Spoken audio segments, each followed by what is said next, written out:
Don't let me ask you something. Go ahead. Why do you leave all these rocks and shit laying out in the backyard? They're called ruins, Eddie. Ruins, huh? Yeah, ruins. Good name.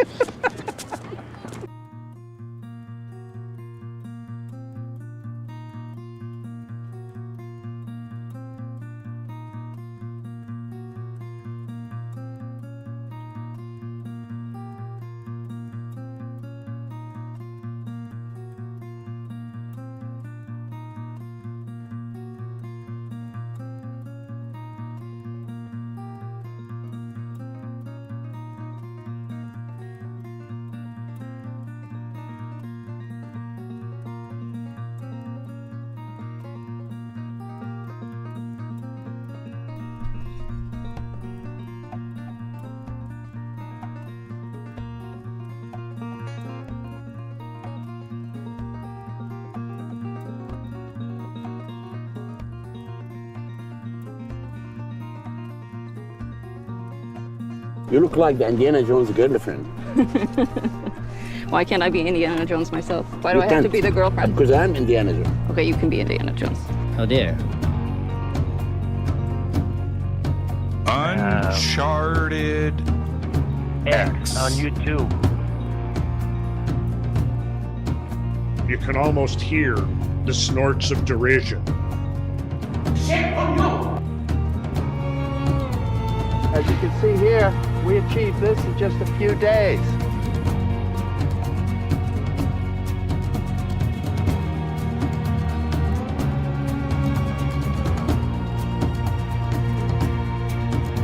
I'm a scientist. I'm a scientist. But now, archaeology is completely different. Archaeology is science. Uncharted X is a great channel. Everything you know. He gets deep into this stuff, Joe. I'm sure he does. His YouTube channel is incredible. I'm in Egypt.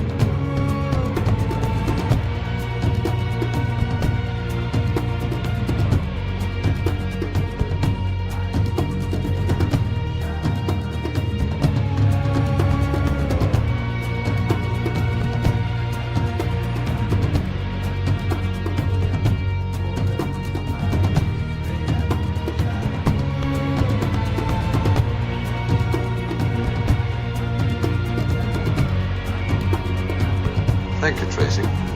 You've got sharp eyes and beautiful earlobes.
He gets deep into this stuff, Joe. Oh, I didn't stab the kid. But I tell you what, I wanted to afterwards.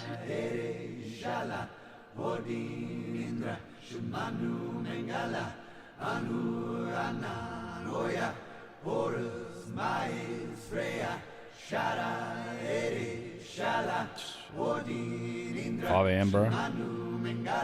Woo!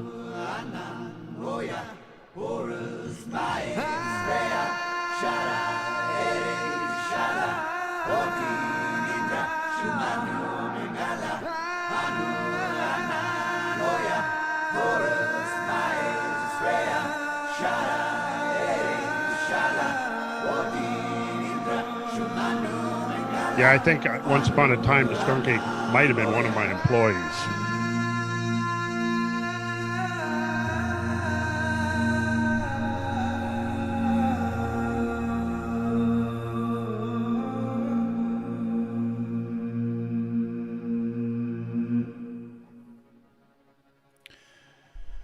What's happening, people?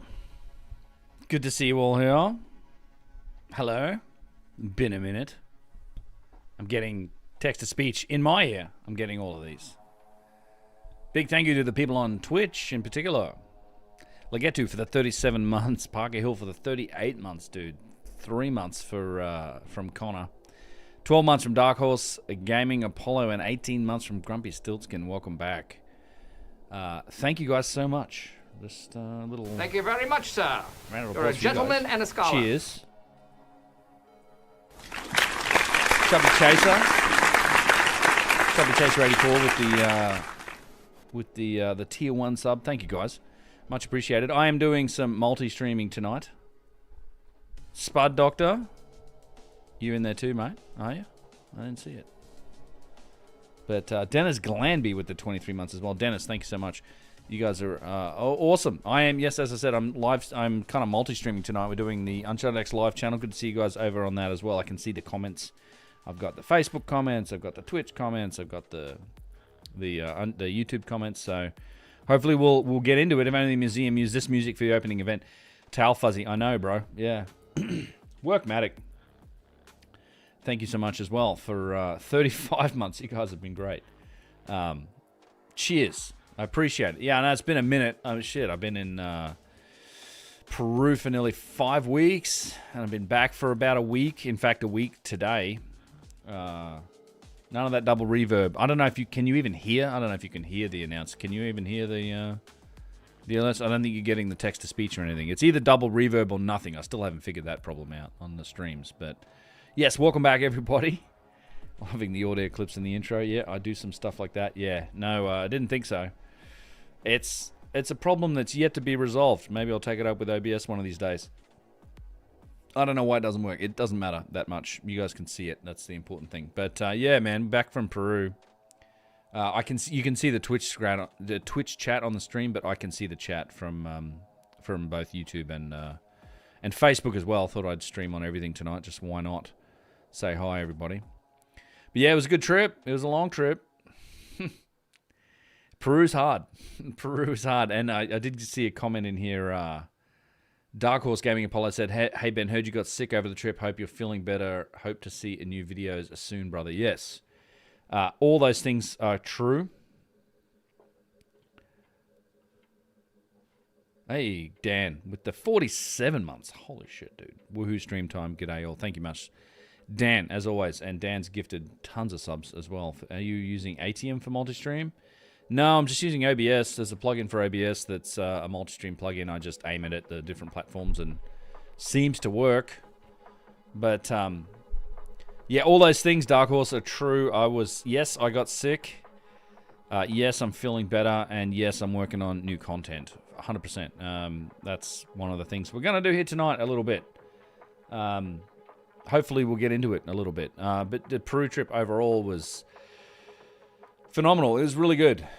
We did 2 tours back to back. We had like 3 or 4 days off in between. Kyle and Russ with me. We had Yusuf with me from Egypt. He was excellent. Having my first chance. And Yusuf's been there a couple times, like 10 years ago in the past. But you know, having him there was a real boon. Like just having his insights and his observations was worth it. And we're kind of like, you know, we kind of fully partnered up. But basically the 4 of us like to do things together whenever and wherever we can. Playing the music and all that sort of stuff. And we had plenty of chances to do that in Peru as well. But Peru's just tough. Like, just the altitude and being there that long and you're just on the go. I was trying to explain to people in the meetings. If you've been to Egypt with us, it's like the difference between Egypt and Peru. In Peru, everything's further apart, everything's up a hill, and everything's at high altitude. So you have this triple combo of you're just on the go. You're going to do 10,000 steps a day easy, and it's at high altitude. You know, we probably average 10,000 feet above sea level. I mean, Cusco's 11.5. The lake is 12.5. You know, La Paz and areas of that. You go over 13,000 feet in places. A lot of the stuff in the valley, Ollantaytambo is like 9,000 feet. Machu Picchu is like a break from it. You go down to like 7,500 feet or something like that for Machu Picchu. So, it was a good time. It was busy. I got sick right at the end of the first tour, basically on the last day, and then we had these 4 days off. So I took like 2 or 3 days of those 4 days to basically recover, pull myself together for the second trip, which was also really good. The second half of that trip, I mean the second tour, we got much luckier with weather and with just circumstances. We had, Lima, holy crap. The traffic in Lima is something else. We nixed the trip to Caral on the second tour just because Caral's fascinating. I mean, I can show you guys pictures. Let me flip over. Let's see, Twitch main monitor, and we'll just skip all of these. So if you go to Caral, let's look at Caral.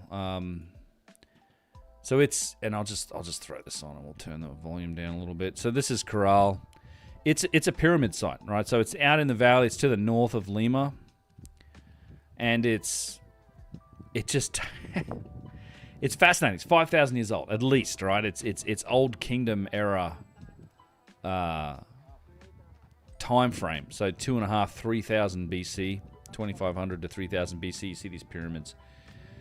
It's rough. It's cobblestone. It's not. I wouldn't call it megalithic or necessarily precise, but it is a pyramid culture in Peru that stretches way back to basically the time of the Old Kingdom in Egypt. And fascinating site. One of several sites like this in Peru. People don't realize this. Most people think about Sacsayhuaman or Machu Picchu when you go to Peru, but there's obvious evidence for like this ancient culture that's there, and it has these similarities with other cultures, other pyramid cultures around the world.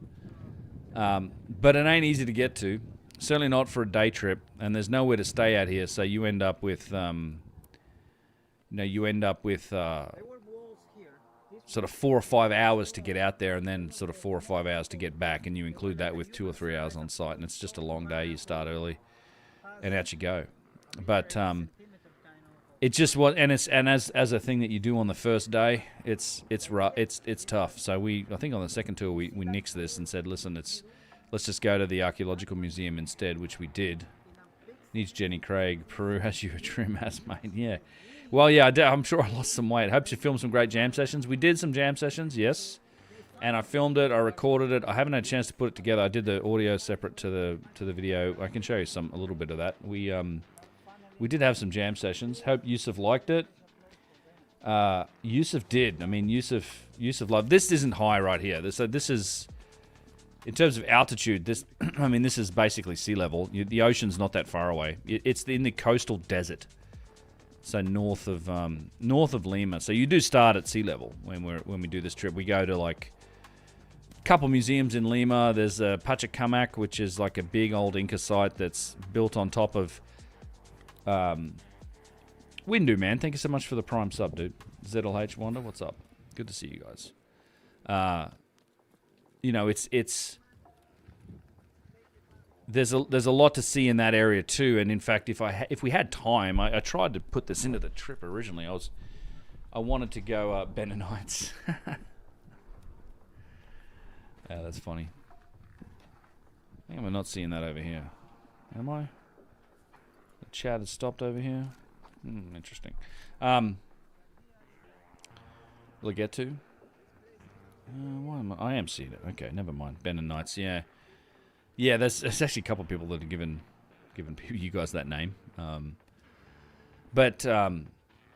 Yeah, I wanted to go to like Chavan Temple, Chavan de Huanta, which is up in the north. It's like in the highlands north of Lima, but it takes like 3 days. You got to like fly to Juarez, and you got to take a day. It takes like 4 hours to drive there.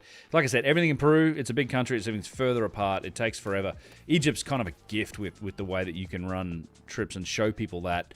Where every day it's not too bad. You have a couple days in Egypt where you have, whatever, like 3-4 hours on a bus, but nothing too dramatic. But you have several days like that. Like there's a day where you drive from like the Sacred Valley down to Lake Titicaca, And it's 7, 8, 9 hours total. I mean, you're driving for that long. You're stopping for lunch. You're stopping at a couple different sites and things like that. But yeah, there's just a lot more travel involved with heading down to Peru. It's totally worth it.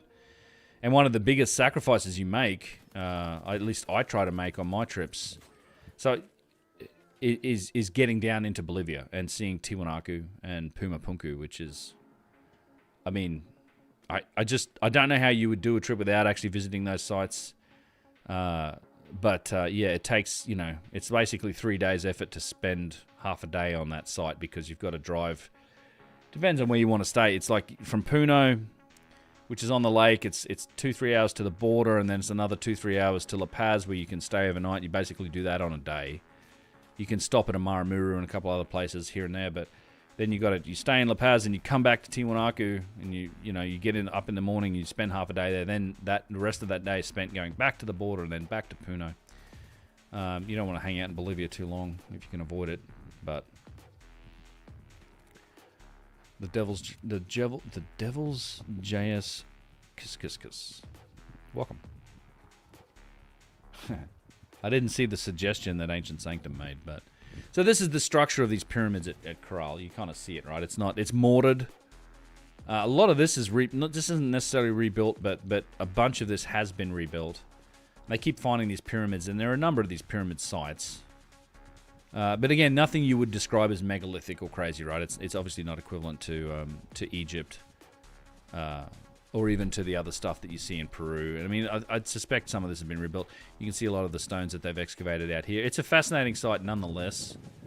There were some interesting blocks here. This looks like limestone, right? This looks like Egypt. This was something that I hadn't been down here before, and we just kind of overpowered the guard in terms of numbers, and we just all walked down here, and he gave up because he's like, don't go down there. I'm like, why not? And then we walked down here, but these are some of the biggest mud bricks you'll ever see. So they basically made this. You see all these bricks. They made this out of these multiple bricks, and then they've plastered over the whole thing, and they've basically covered over and made the whole thing out of bricks, like mud bricks. So these are giant mud bricks.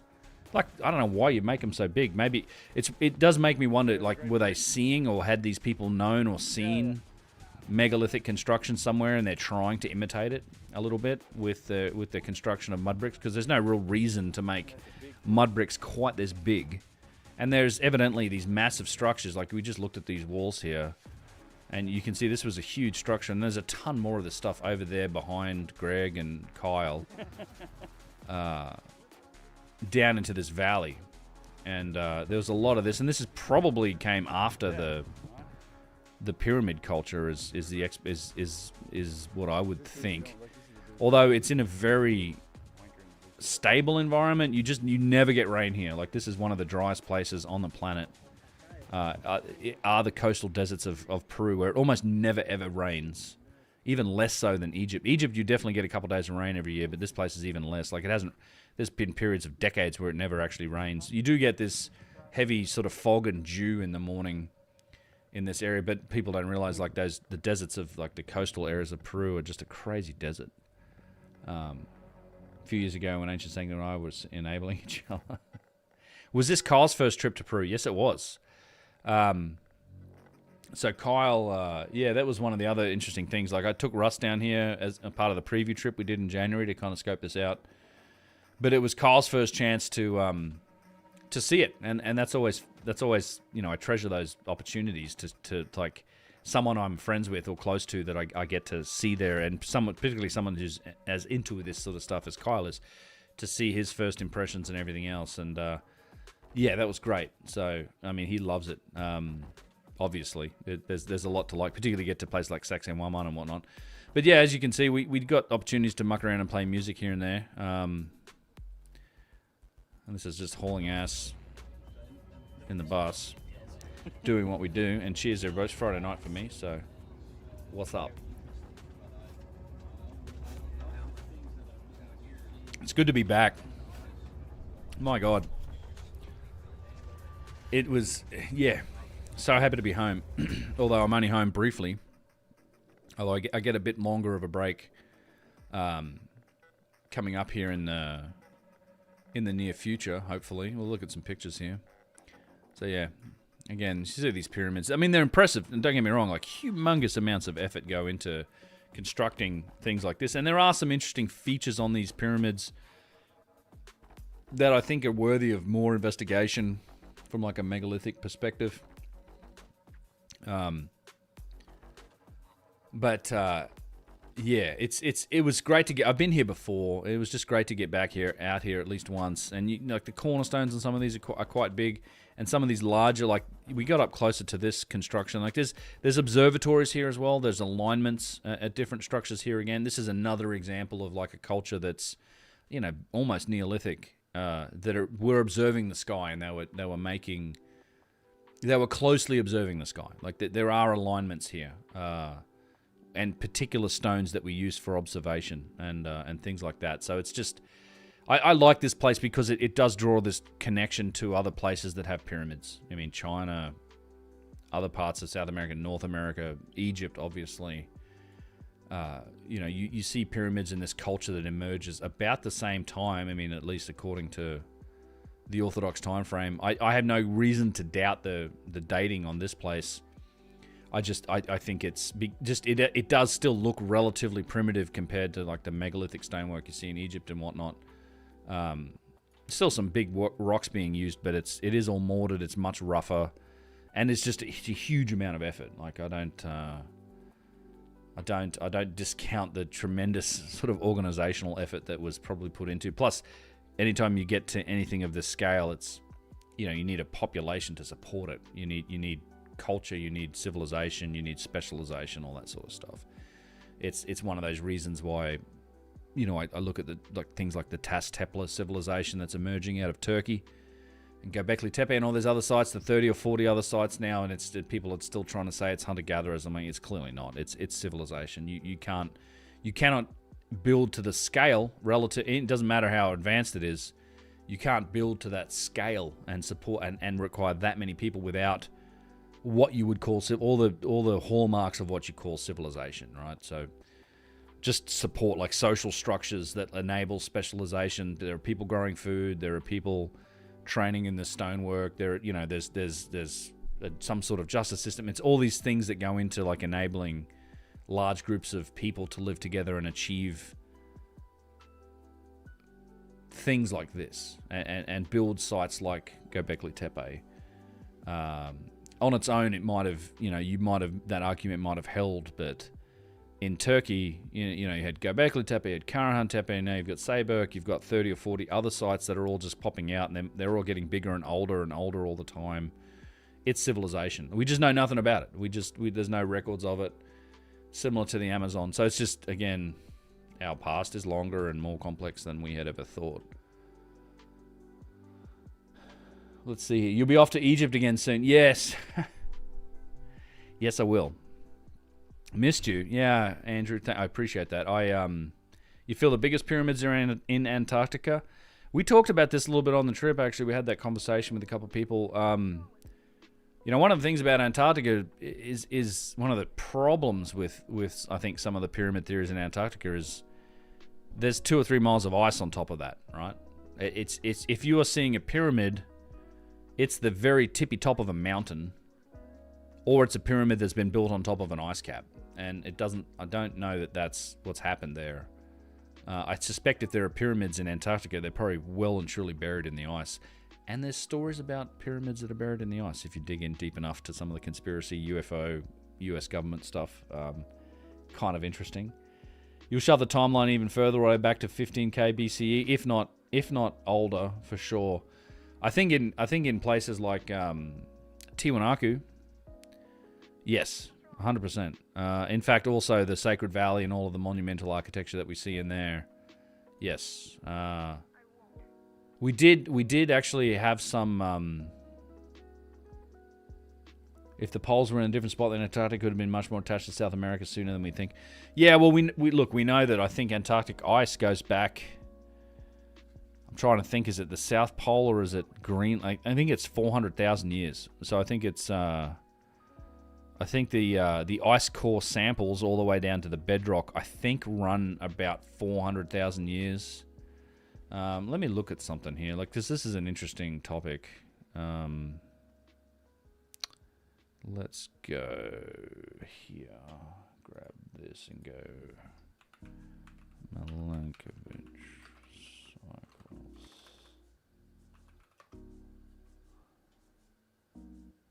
Yes, images. Let's see if we can go find the right image here. I don't know what this text is going to tell us, but this is not a bad image. Oh, come on. Where is it? I'm finding it, chat. Hang on. Yeah, this will work. Let me just zoom in, I guess.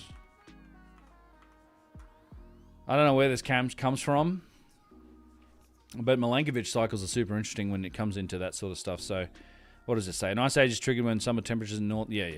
Onset of ice age related to Milankovitch cycles. When all these factors align, it's also the sun. The solar activity has something to do with it, but you can look back through time here. This is now, so what's this, 100,000? So 1,000K years ago. So this is what, 1 million years? So you have these three, this one actually has solar forcing as well. This is actually a pretty good graph. I guess it comes from this University of Texas site. But a lot of this, like the glaciation, so, you know, you have other factors like pole shifts and where the colder parts of the planet happen to be. I mean, and that can affect, like, this is probably why Antarctica, I mean, there seems to be some evidence that people knew about rivers and river systems and coastlines that are currently under the ice in Antarctica in the past, but you know, a lot of the stuff, particularly the dating of places like Tiwanaku, has to do with different aspects of Milankovitch cycles, and particularly the obliquity of the ecliptic, so the eccentricity or the changing in the obliquity of the ecliptic. The one that everybody knows about in terms of cycles is precession. So, you know, precession of the equinox, which is the Earth doing this. It's the, you know, we have this tilted axis, but it rotates. So it rotates and it points to, you know, you get a different, you know, as we go through these, it goes backwards through the zodiac or the constellations in terms of what constellation is behind the rising sun on the equinox, to the east, obviously. And then, so we're in the age of Pisces, transitioning to the age of Aquarius. Before this, we were in the age of Aries, then Taurus, then all those things beforehand. And that's a cycle that's, you know, 26,000 years or something like that. You have another one, which is the change in the obliquity of the ecliptic, which is the tilt in the Earth relative to the ecliptic plane of the solar system, which is essentially the equator of the sun, more or less. So we go through this change in the tilt. I think it's from like 22 to 25 degrees, something like that. And a cycle takes 41,000 years. And then you have the eccentricity in the Earth's orbit itself. So as the Earth goes around the sun, it's not a perfectly circular orbit. It accentuates. It becomes more elliptical in different cycles, and you can see there's different numbers presented here for the cycles: 95, 125, 400,000 years. So at different periods, you know, you're getting a more elliptical orbit, which means we're further away at its peaks, and then closer in the center.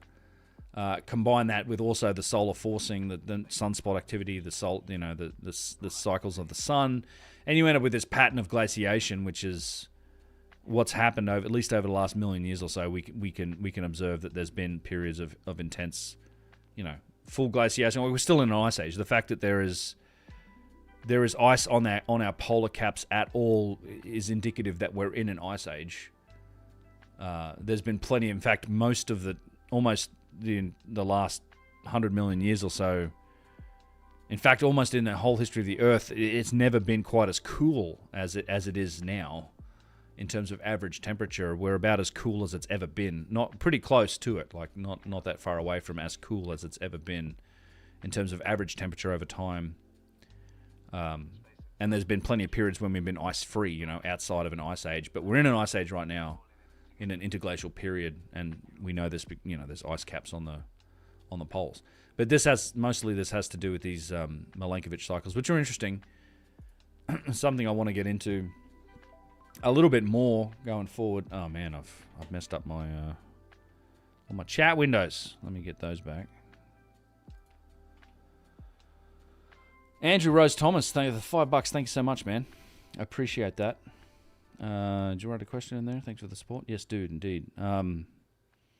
Did you make it to the polygonal wall gate thing upside of towns? Sorry, I can't remember the name. I want to say it was south in a narrow canyon. The Intipunku, the Sun Gate, I probably did. Let's see, Sun Gate, this thing. Maybe this thing. Captain Logic. I'm not sure. Doesn't dating become less accurate after like 40,000 years? Depends on what method you're using. You know, I think carbon dating has its limits. It's either 60,000 or 600,000. I think it's 60,000 years, something like that. Carbon dating has its limits. We're pretty good at dating ice core samples.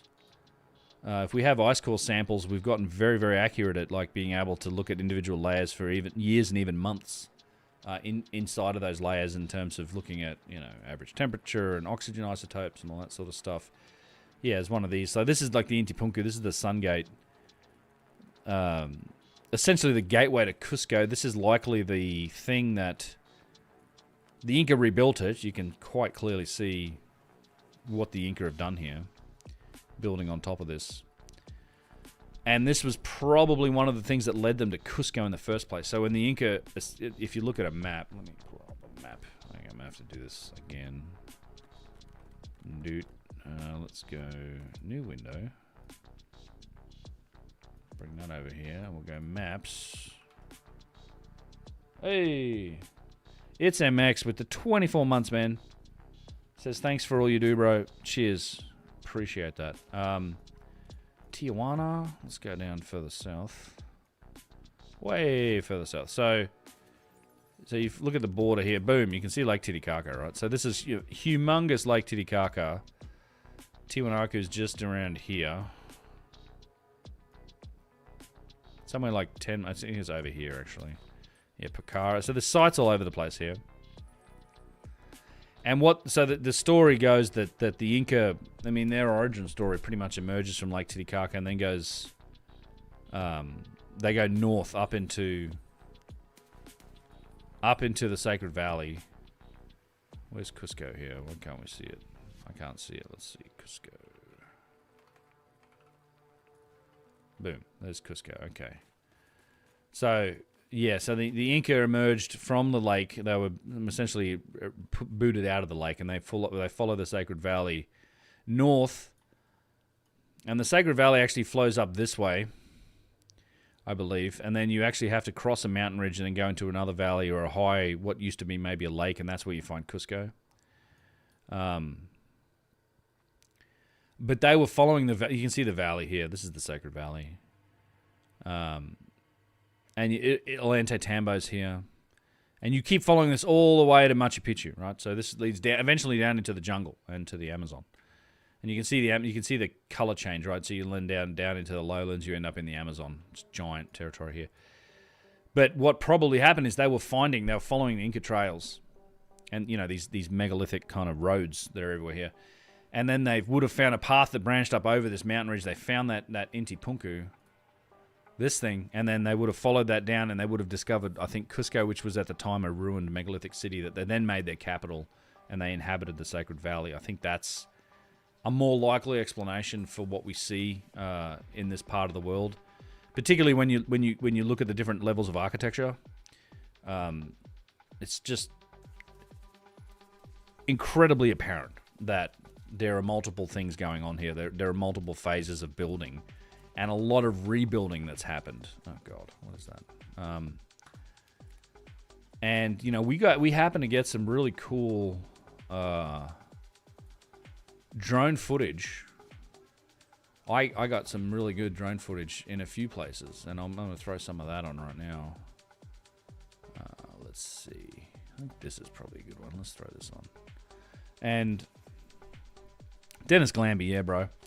5:20 a.m. You're a better man than me. There's no way I'm staying up to 5:20 a.m. Acidic scooping. There's some interesting scooping marks. And we'll get to that. So this is, just to give you some background, this is Ollantaytambo. This is from the lazy stones, all the tired stones that are on the back, but on the road that's leading away from it. But I managed to, because they won't let you fly on the site, but because I'm next to the site, I launched the drone, and I got some spectacular drone footage here. You'll see this. How old do you think the oldest phase is? Well, I'm speculating, but it could be 100,000 or more years old, I think. And this is because we actually made some little observations that I've never heard anyone else talk about at a couple different places. One in particular was at Tiwanaku. And this is, you know, everybody talks about the andesite and the red sandstone or the quartzite that's on that site. And yes, there's lots of that there. However, the main standing stones at the basically the solar observatory, the Caral, which is one of the original structures, the big stones that are heavily eroded, and these are the ones that have this alignment to the change in the obliquity of the ecliptic, and Arthur Poznansky used them to date the site at 15,000 BC, and then his observations were later confirmed by the Bolivian head of the National Institute of Archaeology, and they used an astronomical almanac to sort of update them with more accurate star chart information and put it at around 10,000 BC, so 12,000 years ago is when it aligned. But that's assuming it was this cycle. It could be plus 41,000 years for the cycle before that. It's similar to the Sphinx, right? When people talk about the Sphinx lining up to Leo in, the procession, it's like, well, we assume it's 12,000 years, but it could be plus 26,000 years. And one of the things that makes me think that it's possible that this may have even been an earlier cycle is, and this is one of these lazy stones, and we'll talk more about these. In fact, this is what I want to get into tonight, is this stuff at Ollantaytambo. And this stone, by the way, is no less than 95 tons. And it's you see how they built the road around it? There's a lot of these. We found a dozen of them, probably more. Let's see the video. There we go. So yeah, you get to, this is pretty cool. You can see the massive megalithic wall. So these are the 80-ton stones up here, and it's just full of this stuff up on the top. And you can even see from here, like, the difference in the architecture. Like these terraces are Inca, and then you see these massive megalithic walls that are here. Hun and Patcha pre-Ice Age, I would agree. And so one of the things that we saw at Tiwanaku, the observation we made, is that those big standing stones that are part, and I'll get into we can talk about it more, I can show you some footage and stuff. They're not andesite, they're granite. I mean, andesite is granite. It's just a granite with a higher silica content. But this is traditional granite. It has mica and hornblende, and it has the chunks in it. And it's super heavily eroded. Like, you're talking about almost a foot of granite has been eroded off these stones. Now, if that was limestone, you would and in regular sort of weathering environments, you're still talking about many tens of thousands of years, if not 100,000 years, to do that much erosion. But in granite, it's much harder stuff. Like, it takes a lot longer. At the very least, we also saw a ton of the same type of spalling. And you can see me here. This is where one of these stones is relative to the site. In fact, they stretch all the way down this road and then across the valley and up to the quarry on the other side of the mountain. The stone is the last of the old road. There are many stones like this. It's certainly not the last. So, in a regular environment, I mean, it's just, we saw on a lot of these sites the same sort of surface spalling, the same types of erosion you see in places like the Valley Temple at Giza Plateau, the Sphinx Temple, the Mortuary Temple, which are, even on the Orthodox timescale, 2,500, 3,000 BC, so 5,000 years old.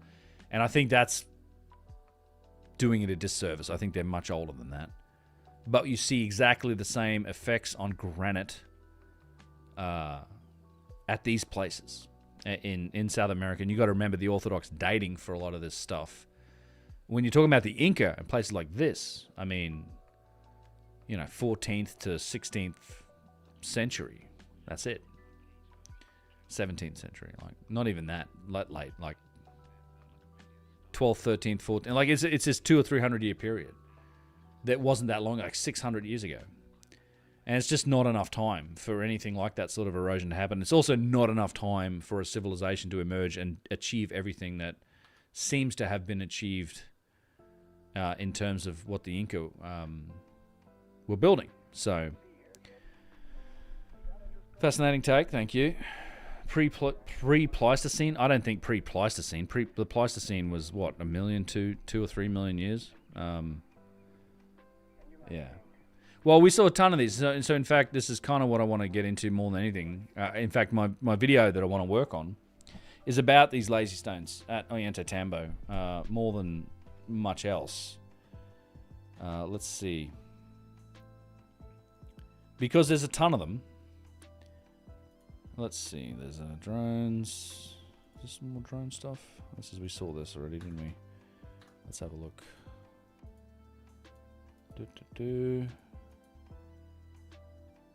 Date's a big random block out of nowhere. Yeah, so just the town itself too. I mean, I just want to say, like, this is it's absolutely fascinating. Just walking through the city, like, this is one of those. It's like Cusco, but smaller, and it's got a more contained. Water features that are still working. I mean, it's this beautiful location in a fork in the valley, and you can still see original stones. I mean, original walls that then have been renovated and rebuilt into, into features and doorways. But you have these original kind of megalithic walls that are built here, and I mean, this is even it's acknowledged even when the Inca discovered this town and they took it over, they razed it to the ground, like they burnt it to the ground. Obviously, didn't burn the stone, but you can see the clear difference in stonework, right? This is Inca, so you have 3 different levels of stonework. There's the Patcha, which is the monolithic living mountain rock. It's like the carved, the shaped bedrock. I mean, I'll come back to this, but there's probably some really good examples here I can show you. Where's the Patcha? Let's see. I know it's here somewhere. This is up top. We can just run down the bottom here for Patcha. I mean, Patcha is kind of like this stuff. You see this? Obviously shaped, right? A lot of this bedrock is shaped. This is shaped. These alcoves here are shaped. These Inca thrones here are shaped. It's shaped bedrock. It's basically, it's not cellular. It's these crazy shaped bedrock. In fact, there's probably some really good. I took a lot of video on the first time here, and then I took a bunch more pictures the second time.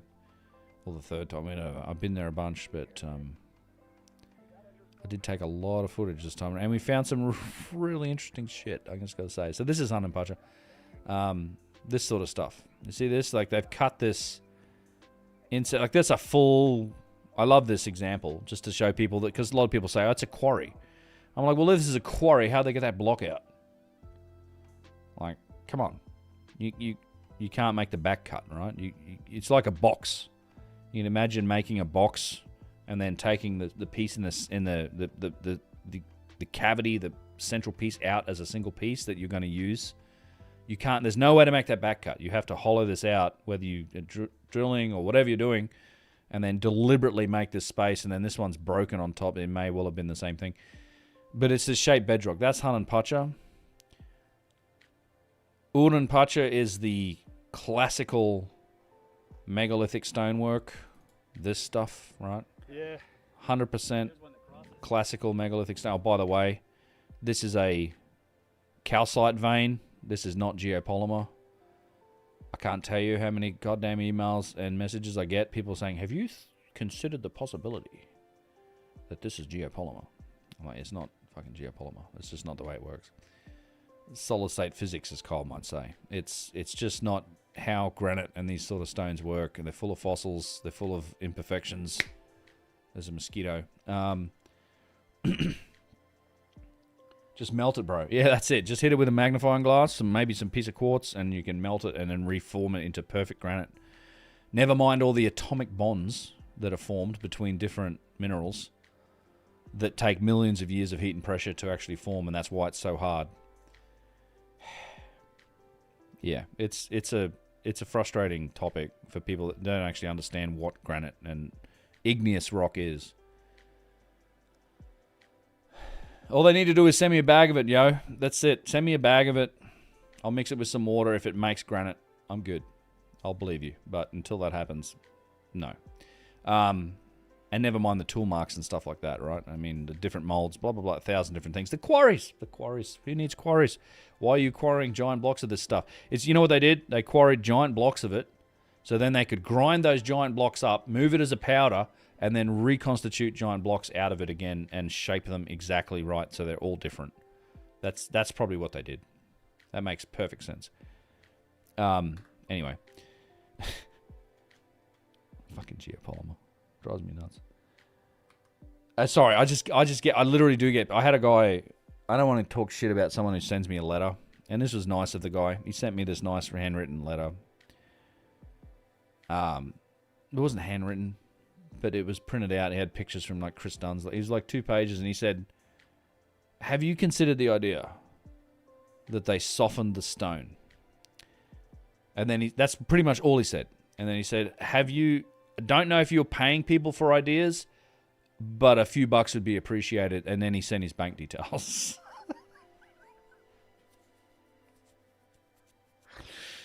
My God. I've thought of something. I've had an idea. Pay me. Fuck me. What are you going to do? Dude, you should see the shit I get. I just try talking about these topics and then don't, and get some sort of level of notoriety. You get some crazy shit occasionally. And that's mild compared to some of the other wild crap I've had. But it's fine. That's a story for another day. Maybe that's a different stream where we go through some of those examples. If you're interested, I do have some. I put some of them on my Discord. In my Discord, I have a comments hall of shame. And some stuff I can't help but share with people. Just it's either hilarious comments or really, insulting ones or whatever. And then some of the really crazy shit I've gotten. Where I will block it. If it's an email, I block out people's email address. I'm not looking to out anyone. But there's some funny shit I put in there. I need to update that comments hall of shame because it's funny. I mean, it makes me laugh. I can tell I have like a back channel chat with Kyle and Russ on the Brothers of the Serpent because obviously they have their podcast and they talk about these things and they get some wild ass emails. So we swap this all the time. Like every week we're swapping some shit that we're like, look at this one, and it's like woof. I'm not trying to publicly make fun of anybody, but if you make a really dumb comment on my YouTube channel, I mean that's public, and I will include your username on there. But I mean, who cares? Like, there's a few people on the Discord that are going to see it. However, that aside, let me finish that thought. Patcha is that sort of classical. I went on a Geopolymer tangent. I've just had too many emails about it lately. Apologies for that. And then there is, as I said, as we go back to that video, where was it? Here? Nope, it was the one before this. Yeah. Nope. Where was it? This is Inca work. So this stuff on the left.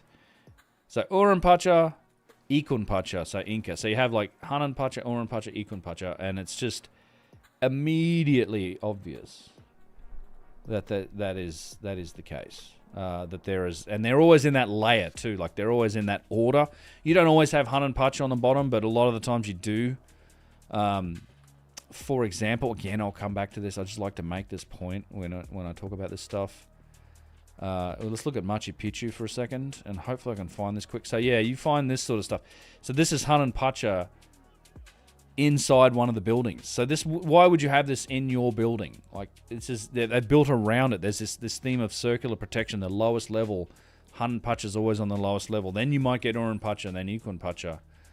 And even in the Sun Temple, like even in the famous Sun Temple here, this is the circular structure of the Sun Temple, and some of the best architecture you'll ever see in terms of stonework is in the front of this where you can't see it.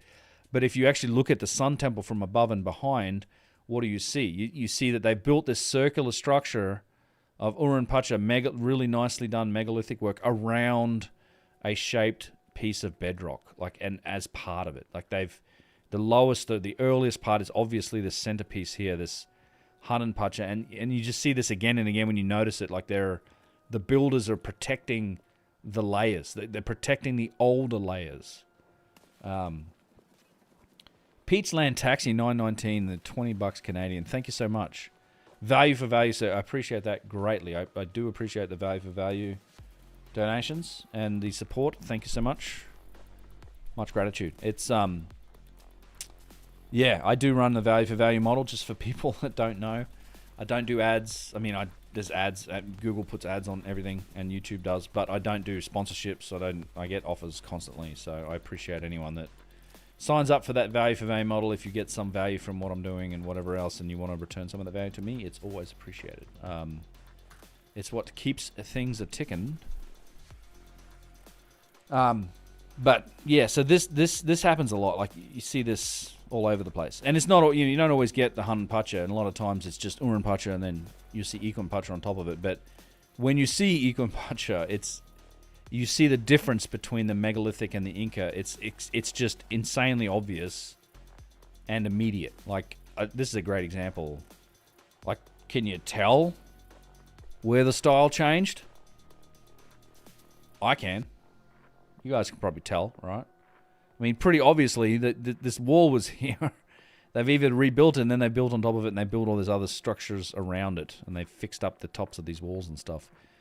And this is characteristic of the Inca. They were trying to respect the earlier builders, and they rebuilt a lot. I mean, where they could put the jigsaw puzzle back together. In fact, we had some really interesting observations. I got so much content to talk about about this trip. I discovered some really interesting stuff. And some of the things that people have talked about, I've seen people talk about, like, oh, there's little stones beneath these big walls and things like that. I'm like, if you go and look at those specific walls that are always referenced in videos like that, where, like, you can tell the Inca built them because there's small cobblestones beneath, like, megalithic walls. They rebuilt the megalithic walls. And in fact, places like Cusco, I don't know if I've got this here, they actually rebuilt the megalithic walls with mortar, which is not something you'd see the original builders doing. I know I've got it somewhere. I have to find it, but there's some real. We took a close look at some of this stuff and eventually went, oh my god, that's mortar. Like they've put the jigsaw puzzle back together, and they've mortared it together. And this is how you know it was the Inca that were doing this. Let's see, we got this here. On the bigger walls. Oh, yeah, just me trying to make shorts. I did make some shorts. Picture of Kyle drinking a beer under the snake blocks in Cusco. It must be hiding somewhere in my 200 gigabytes of stuff that I brought back. Let me look at this. Time, talent, treasure, value for value. Thank you, Rel. Yes. Not enough memory to open this page? Oh, my dude. Alright, got it back. Thank you. My computer running out of memory? It shouldn't be. I'm going to try to read some chat here for a second. One specific spam attempt. I'm looking at the YouTube chat right now. So not a Geopoly yet. I don't think it's Geopolymer, no. And you know, I don't want to attack people's ideas either. Like, I don't want to shoot them down hard. It's just... And to be fair, I did have some pretty dedicated Geopolymer people on this trip. One or two. And they were very open-minded. We had a good number of discussions about it. And to be fair, I believe they saw our perspective on this. Once you start to see up close the materials, like the inclusions in stones, like calcite or hornblende or quartz or mica. I mean, you see those elements, fossils even. You know, I think a lot of people.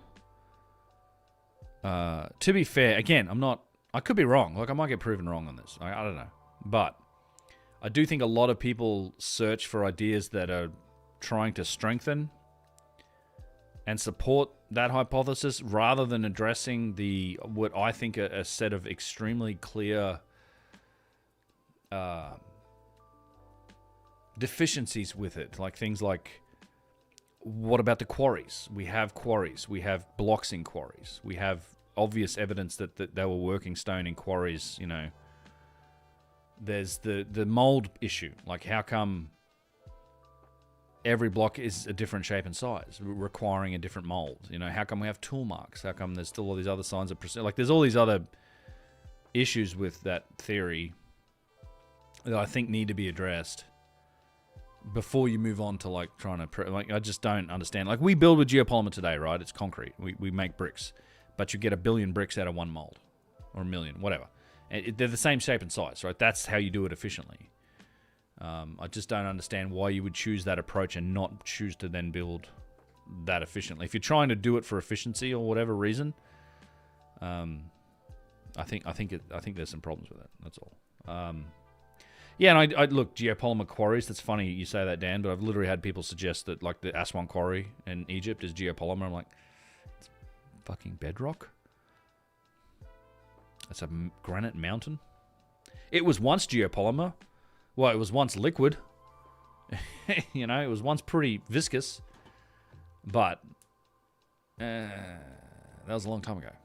And then it hardened into granite. And it would have hardened probably underground. It would have been platonic. Is that the word? And then there's two types. There's andesite. There's the other type that comes up over underground. Russ knows all this stuff. He was talking about it on the site.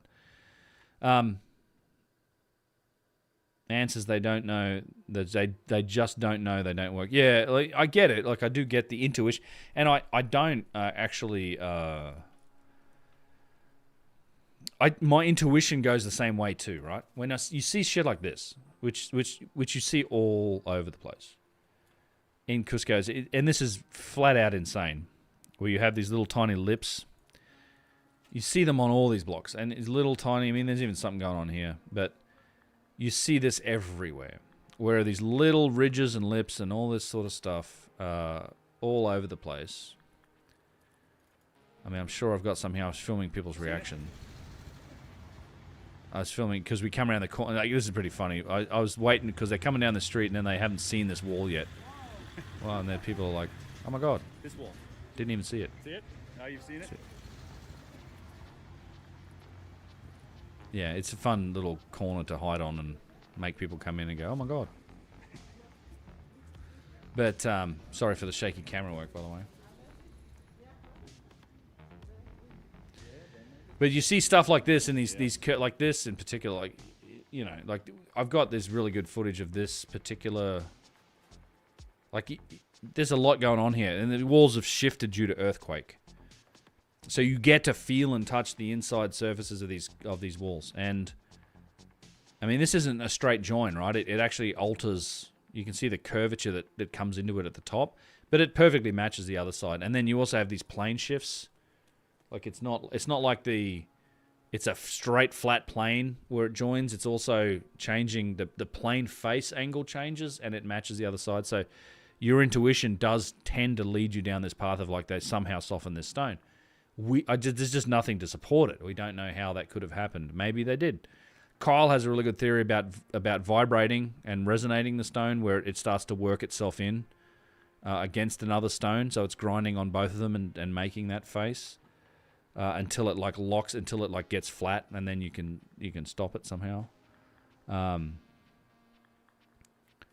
When you're in Peru, you take a look at the underground areas that were gated off. I'm very interested in what's below any of these sites. Yes, we did. I got shown some video from down in there. We actually had an invite to go down into the Chicana excavation, but we couldn't make it happen this time. But I will get down there at some point. I've seen some interesting video on that stuff, but no, I didn't get to see it myself firsthand this time. Unfortunately, we had plans to go do it. We just got sick. I got sick. Colin and Russ weren't feeling great either, but I got pretty sick.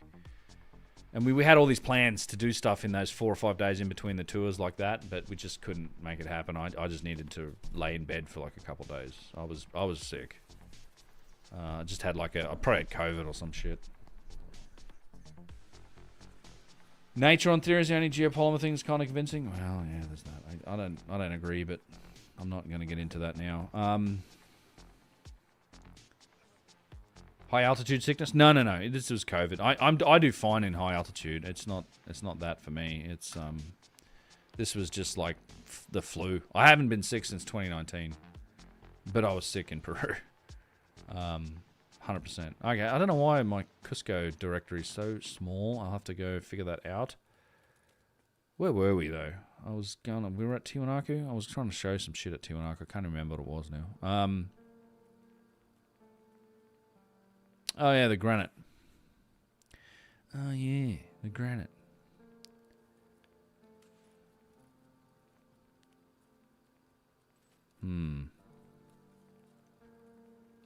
I took these going into La Paz.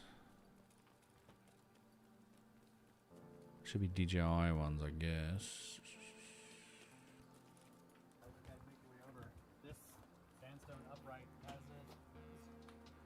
It's before that. Ended because water got it. Yeah, it's the silica for. So these are the uprights of the Caral Society. I haven't watched this yet.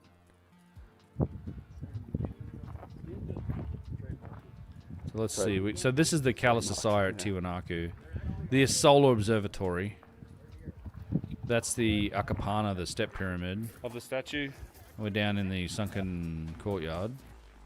Never mind this. Let's just go to the next one. I think Yusuf's made the discovery that this is actually granite. Let's see what he says here. Ended because water got it. Yeah, it's the silica formation in it is spalling. No, but it's granite. Look, the pieces of Venezuela is here. So this is not just. There is a layer, maybe, with the red color like this. On the lichen, but this is granite until the surface here. So it matches the lower part down here. This all crumbled. And you can see how eaten away this stone is. Huge. Yusuf in Peru, indeed. You can see the inclusions, right? You see these inclusions? Like, this is not geopolymer. This is granite. And I thought it was andesite, which is, again, a high silica form of granite, but with finer grains. But this is actual granite. We don't know where the quarry for this is. But you can see how this is all rebuilt. So everything around it, these blocks, they might have taken these blocks from the site, these ancient blocks, and then rebuilt it. This is geopolymer, like this is concrete. But this was happening in the last 50 years. But the actual big standing stones, and I'll probably back out and show you, they're granite, and they're the original ones, and they are heavily eroded, which takes a long time, tens and tens of thousands of years. Weather. Wow. Don't take use for granite. Like very good, very good. That's actually amazing. It's gotta be confirming. That's why I said the number you said about the guy with the astronomy, 14,000 years. Yeah, at least. I think these pieces confirm. At least I think they're old. I mean, to 14,000, I don't know, it's enough to do that much erosion on granite. I mean, I looked at the studies. When you look at what, like the mortuary temple in Egypt, the pyramid temple, the Sphinx temple, the Valley temple, and you see a foot or two of erosion, which is basically what we're looking at here, close to that. I mean, there have been studies done on that type of both limestone, sandstone, granite. I mean, you in weather, just like, unless it's something super destructive like running water. Yeah. I mean, just normal erosive processes. There's plenty of acid rain. I mean, that's a possibility. Yeah. But just normal erosive processes to tens of thousands of years. At the end of the Younger Dryas, they have proposed that there was like inundations of rain with a pH of 1. Oh, yeah, that's pretty acidic. pH of 1. Really? Yes. Because of the amount of... We see the erosion. People tell you there's no erosion at Tiwanaku. Bullshit. And here's the interesting is Kubragol, man. Thank you so much for the 30 months, dude. Appreciate that. Here's the thing. You can see, like, there was the ground level originally was higher. So the ground level was here. You can see the original facing of the stone was here. Look at this curvature. Look how much it's eroded from where it originally was. It's mind-bending how much in granite. Like, granite. Like, again, you don't even see this much. It's rare to see even this much erosion in Egypt on granite. Some of the granite's so eroded it's flaking away in Egypt, but a lot of the stuff that's at least 5,000 years old is barely even. It's just the surface is just spalled off. Nothing like this. So this could be very, very old indeed. It's not. I don't know if it's Hun and Patcha. These are granite stones, and I don't think the bedrock here is naturally granite. This might have been the original. I don't know. Everything else is eroded. Yeah. It could be. So I do, and I'll put this together. We're all wearing mics in this. You don't hear it in this footage. This is just the camera audio. But we have mics on all four of us, and we recorded almost all the footage and the whole walk-arounds on these sites with all four of us. So that you can expect that sort of content's going to come out. People seem to like the walk and talks, where we're walking around showing people stuff and making observations. So we'll do a lot more. We recorded a bunch of that, and I just, you got to edit it all together because the audio tracks are separate and sync it up and shit. But I just wanted, this is just the raw footage with the camera audio. Tiling level here. This was below the tiling originally. Yeah, that's what I'm thinking. Like this was preserved below a ground level from down there, and then this was exposed and. So this is granite, but above this is also this the granite. Same rock? Look, the Feldspar is all the way to the surface. Yeah. The stone is expanding, and that's usually something that happens with the minerals of the stone, like the black granite in Egypt. Yeah. So it's normal to see these little blocks in granite, like. Yes. Yeah, There's one of our Geopolymer guys who's like, "What the fuck?" I'm like, "Yeah, it's not Geopolymer." Feldspar. It's one of this is how you know that this is granite. You have mica, you have Feldspar. Yeah. Hornblende, you have Hornblende, exactly. So it's a granite. And quartz. And there is like between 600 and 700 different types of granite, as we learned from Susan Moore. Yeah, there's lots of different types. Yeah. And then you can see the repaired work, right? This has been modern repair where they've rebuilt these walls. Must have been. Yeah, I mean this is eroded further. I mean this is modern. You can see this was Geopolymer. This is actual geopolymer. This is actually geopolymer. Yeah, but it looks like they also used older stones to also do the restoration. They did, yeah. Recycling, and this is like the. I love that point, by the way. The recycling is the darkstone basalt. It's andesite. I think it's andesite. It's a lot of the andesite looks like that. It's andesite's like rhyolite and andesite. It's just based on like what silica content is in. It's essentially an igneous rock. Fine-grained, very fine-grained relative to granite. It's in that granite family. As he says, there's 600-700 different names for different types of stones in that family, but it's an igneous rock that has a high silica content and it's very fine-grained, so you can get it quite smooth and polish it up. And you can see that here. There's not a lot of inclusion. You see a couple, but like there's an inclusion there. But it's just it's like a granite. I don't think it's basalt. And he makes a point here that's super important, and that is it's recycling. So this wall is modern. 50, 60 years ago, they built this, and they used these blocks, including the water drains. These are all blocks from the site. We're doing what probably happened before us, too, thousands of years ago.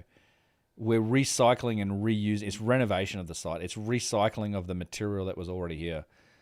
And I try to explain, when we go to Tiwanaku, I really try to impress on people the amount of stone that's been removed from this site. Like, literally, the core of La Paz is built from the stone from Tiwanaku.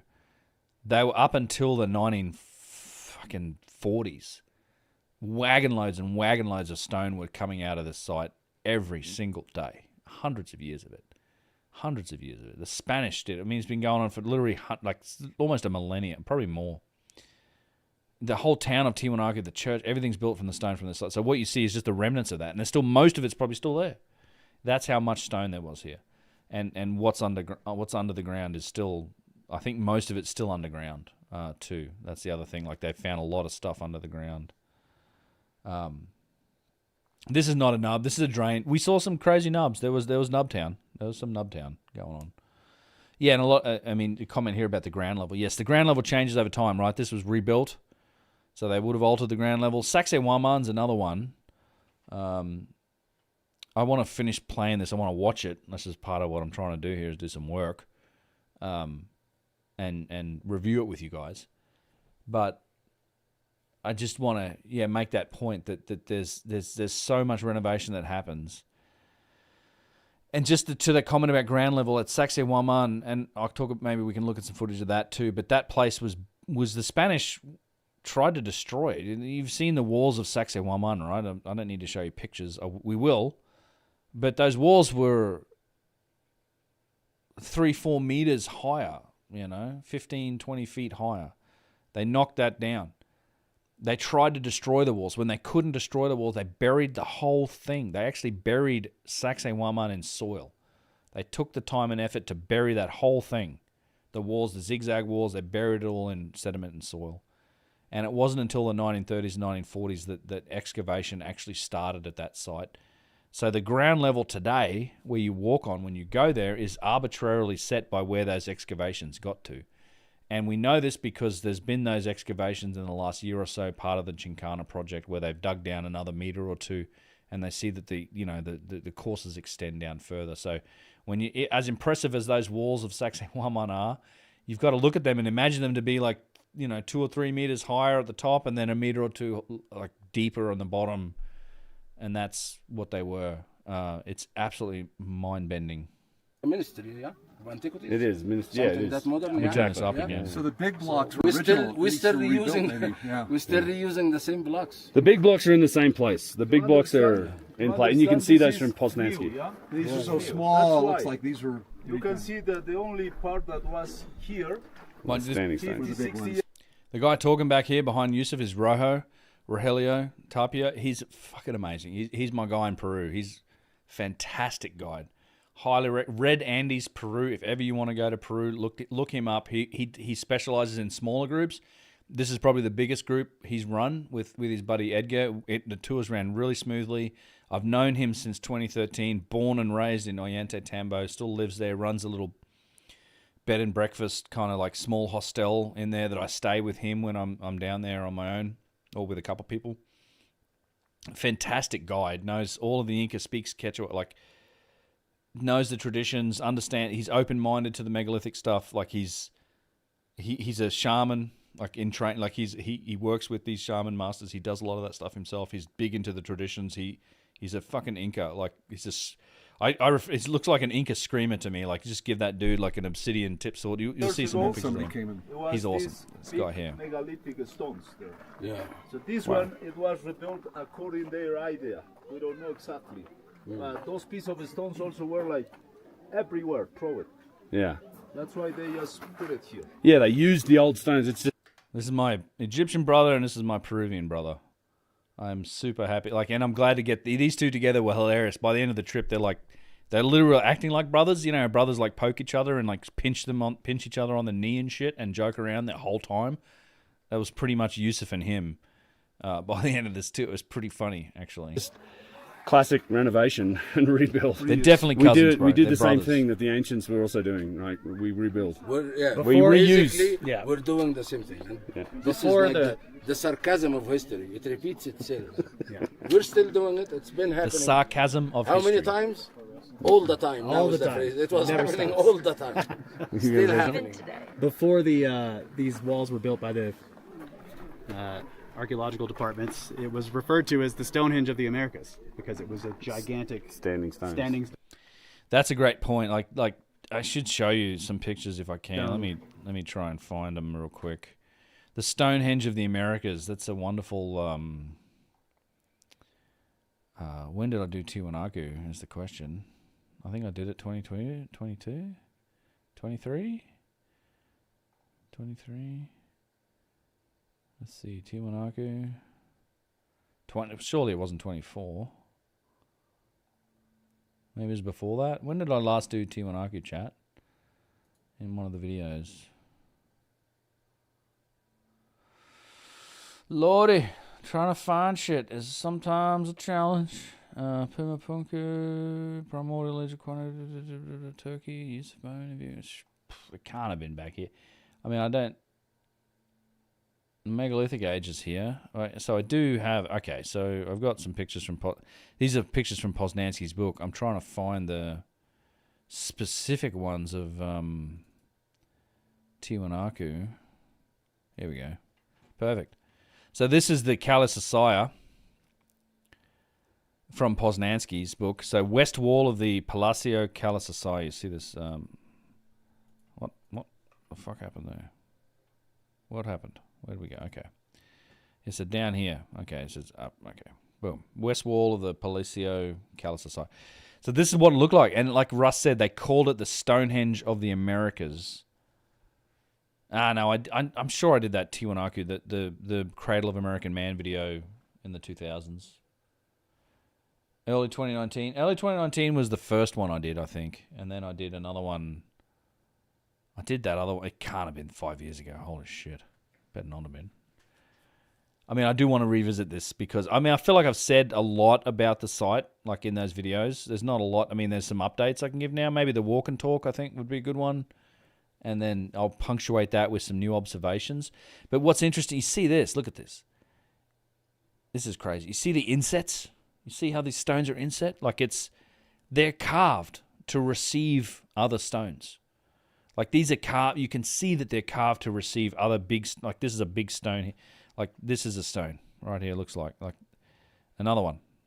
And they're carved to just be a little bit inset. So you've got that pressure. And you can see it on this one back here too, like here and here. And these are Poznanskis. And then probably is on this, you just can't see it. And you see all these bigger blocks laying around. And there's obviously like walls like this. And you see how deep it goes. So they called this the Stonehenge of the Americas. And this was the original standing stones of the Caral. And that's what they've rebuilt since then. There was the staircases there, like this big single piece red sandstone staircase is there, the monolithic, the Perron, and you can actually, this is the same wall we're looking at, and you can see the erosion on these stones right on this side of the Caral. And then if you go back to where we were, I have quite a resource here, Chad. I mean, this is, where were we? Where was Yusuf? Yeah. Ended because so here, stone is. They have proposed that there was like inundations of rain with. And that's Everything else is. Look. And then you can see the repaired wall. Yeah, of antiquities. It is. Years ago, Somebody came in. it was this. We did the same thing that the ancients were also doing. Yeah. We're still doing it. It's been happening. How many times? All the time. All the time. It was Never happening stops. all the time. Still happening. Before these walls were built by the archaeological departments, it was referred to as the Stonehenge of the Americas because it was a gigantic standing stone circle. Huh. That's cool. It was square, but you know. Hey, we figured something out. That's a new observation that Yusuf gets up close to the stone and goes, "That's granite." That's cool. Might have to. No, some personal. That's what he used to say all the time. Yeah. Yeah, it's spalling. Yeah. So this is what you see. So on this Russ is pointing out how long, how much time it built up. Look at that fucking. Look at that. Look at the depth of the erosion. Go ahead. No, I'm just. Russ is pointing out how the surface is spawning, like you see in Egypt. Yeah, you probably bust it. You could literally take a sample. Don't break the megalithic sites. On the ground. Yeah, down here too, like. Yeah. There are pieces. Yeah, there are pieces on the ground. Sample. We could take a sample. Cause that type of spawning. I did take a sample here, I think, but yeah. off the ground. I didn't pull it off the This is wall. what happens to granite exposed to That's a good one. It's got some lichen on it even. like freeze thaw cycles. It's coming with me. That'd be an interesting one to stick under an electron microscope or something. Erodes away the Max surface. might be happy to see it. Begins to break it off. Max has lost his mind. Max is loving the vases. He's like, they're all fakes. I'm like, bro. He's come out and said some shit about the vases lately. I'm just like, oh my god. Wait for the other museums. He doesn't have the data is the problem. He doesn't have that access to that data. But never mind. You guys may have seen. Some of you might know what I'm talking about. Like Max came out and it's like, well, he thinks all the precision vases are modern fakes. I'm like, it's not remotely true. I have massive reservations about those conclusions, just based on the fact that like he's not seen anything outside of what's in the Petri Museum, which is the bottom of the barrel stuff. I don't think he's even been to see what's in Egypt, but it doesn't matter. That's a topic for another day, and it's a topic for other podcasts. He's had a few people talking in his ear. It's possible. I mean, I'll read you what I said about it on the Discord. I'll just, as far as the vases and what Max said about them, this is my comments on them. I said that there's a huge amount of nuance. Max has partial scans. He has partial scans of Petri vases. He doesn't have full scans of them. However, he also has a different methodology to what Caral is doing, although they're fairly similar. And the main thing to remember is that we can't really base much off the Petri scans. They're all lower quality vases. No one disputes that not all the vases are precise. I certainly don't, but there's certainly some, and there's certainly some that fall into the handmade category. But the Petri Museum is Petri's bottom 10% of his finds across his career. It's his teaching stock. None of his nice ones are in that museum. We've scanned, and the Artifact Foundation has scanned vases, and I was part of some of this, at least the Boston Museum of Fine Arts. 3 other museums, and we're working on other big-name museums, or they are working on big-name museums, getting access to them, where they do have plenty of very high-quality, fine examples. And when it comes to the vases, as I always say, we're only talking about a very limited definition of precision with both Max and Caroli's work, but you do have to start somewhere, right? So all of these metrics that they're producing around precision are basically, they're only based on things like circularity and real mean square error in terms of centering. It's like how those circles are positioned relative to the center line of the overall object. Like that's it. It's circularity and then the real mean square error of how it's centered. How circular is it and how well is it centered to the axis of the object? And you have to firstly obviously have to define the axis of the object. And that's the tiniest fraction of what you might want to talk about when it comes to things like precision. I like to think about things like wall thickness, consistency, or there's a vast number of other ways where you can define precision, like how thin is the wall, how consistent is the wall thickness around them. Things like that, like things that talk about manufacturing, sophistication, and precision. For example, Petri documented vessels with wall thicknesses of 1/40th of an inch thick. They're diorite and they're translucent, and obviously we've seen some vessels like that. Matt Bell has a thin-walled vase. You also see them in the Egyptian Museum. You see plenty of examples in museums where you have extremely fine, translucent, crazy stone like that. And I've seen and handled, several of these, but it's fucking astonishing. And if anyone ever manages to make a vase by hand that has 2 millimeter wall thickness and it is also precise, I'll just admit defeat on this thing. I don't think you can do it. It's not even close. But at the end of the day, I don't think Max coming out with those conclusions is useful. I think there's a lot of nuance in this, and we're just in the very very early stages of trying to plumb the depths of what's involved in manufacturing these things. I certainly don't believe that all of the vases in modern collections or in private collections are modern fakes or anything like that. I think that's ridiculous.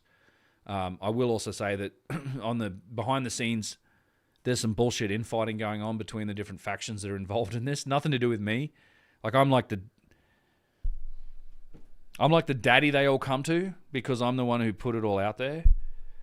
So everybody that's done work on this stuff has at some point come to me and bitched about somebody else, and then there's some fight going on, and I'm expect to mediate, and I don't want anything to do with it. Like I've said this to pretty much everybody involved in this. I'm like, I'm not the guy who's doing primary research on this stuff. Like I'm not there. I'm not measuring. I'm not doing the 3D scans. I'm not developing algorithms to like measure precision. However, and I always appreciate being included and being like on the inside. Like if people want to include me and share with me their data and before they publish it and all that stuff, that's all fantastic. Like I appreciate it. However, I don't need it. Like if people, I will make my content when they publish it publicly, whether I'm included or, you know what I mean? Whether I'm in there or not. I mean, if I didn't make those initial vase videos, none of these people would be involved in it right now. Not Stine, not Mark Viss, not Max, not Caral, none of them would be involved in it if I hadn't publicized the work that Adam Young was doing, with Chris Dunn's kid and all that sort of stuff, and giving it some notoriety and some legs behind it. I'm really grateful also that all those people have got involved because they're way more talented than me they have all this expertise and this insight to offer, and I hope that trend continues and more people get engaged and interested in it. But you know, I don't own any of this stuff. I don't need to be the arbitrator of who's right and who's wrong and who owns it and who doesn't. I don't care. I will happily report on findings and observations and comment on them as I think is necessary, and I will use their findings to support and buttress my own conclusions, and I will draw my own conclusions from them. It's one of the reasons that I've not wanted to be. I've been offered to be part of some of these organizations, and to, you know, I just think that having, like, if your objective is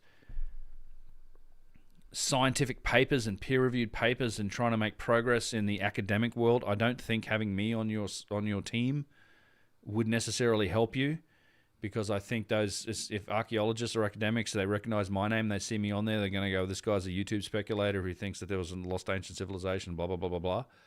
It'll just be used as ammunition against you. I don't think my name would necessarily help. And I don't need the academic institution to do what I do. Like, I'm grateful I have a platform to talk about all this shit, but you know, I don't personally need academia. I don't feel the need to support these conclusions in academic journals. I don't know that you're ever going to change any archaeologists' minds with this stuff. I mean, the goalposts have shifted. I consider that a win. Now they're talking about, well, of course they had layers or whatever it is. But whatever. I just think there's more nuance. We're at the very early days of this. I think there's more data to come out. I'm waiting for that data to come out, and we'll see what happens from there. Who was capable of faking the one's Petri note? Yeah, I don't know. I don't think anyone can fake. I mean, I've not seen anyone even replicate. Not that you can't, but nobody has made even the precision vases in that material in granite. No one, as far as I know, has. They tried. Like Adam, it's one of the experiments Adam did. He took one of his vases and he took it to a Chinese company that, admit Chinese, sure, whatever, but they've been doing granite for 150 years. And they have 5-axis CNC machines, and he got them to make a replica vase, and it was an order of magnitude off in terms of precision finish to the other one, like the original, based on the scan. Like, they couldn't do it. Like, the order of magnitude of, like, the margin of error for the machine they used was an order of magnitude off how precise the original was. So, doesn't mean we don't have machines that couldn't do it. It's just super expensive. And again, all of those points I made in my last vase video stand. It's like, we know some of those modern precision vases go back to the 1980s and 1960s. Who the fuck was making these things in the 1980s and 1960s? We didn't have 5-axis CNC machines. You can't do it. And even then, it would have cost even more than it would have cost today. It would cost an absolute bomb. And back then, they weren't worth shit on the antiquities market. Like an unadorned stone vase, no one cares. You could pick them up for $1,000. Like, probably, you know, when I put my video out, the price went through the roof for these things. When I started making noise about this, then I actually had antiquities dealers talk to me. But I've had those comments like, "What the fuck happened? Why are there so many people interested in these things? The price has gone way up on these good vases." And it wasn't the case in the 60s and 80s. You just couldn't make them and make a profit. It's like some sort of, I guess you're left with this concept. Maybe it's a practical joke on the future. I don't understand it. None of it makes sense. If you dig into any of those arguments about them being fakes, it all falls apart. I get that there's not good provenance, but on some of them, but that's the same for half the shit in the museums. Like, there's not that many that have actually exceptional provenance. Petri, for Christ's sake, Petri was buying vases off the street. Half of his collection he bought from local people in Egypt who had excavated them. How do you know where the fuck? Maybe they made them. I don't think so. You know. Anyway, 50,000. Yeah, it was more than that. It was between 40 and 50,000 in one location. It's my fault. Yeah, it is my fault that they're expensive. Pretty much, I do own that. Yeah, yeah. I'll put that as a feather in my cap. I did make them more expensive. I've had people say that shit to me. I'm like, yeah, that's too bad. I mean, I do laugh. This is the I'm a grifter conversation, right? I'm a pretty shitty grifter because if I was a real grifter, I would have bought a bunch of them and tried to sell them. And I haven't done any of that. I don't have any of my own. I lie.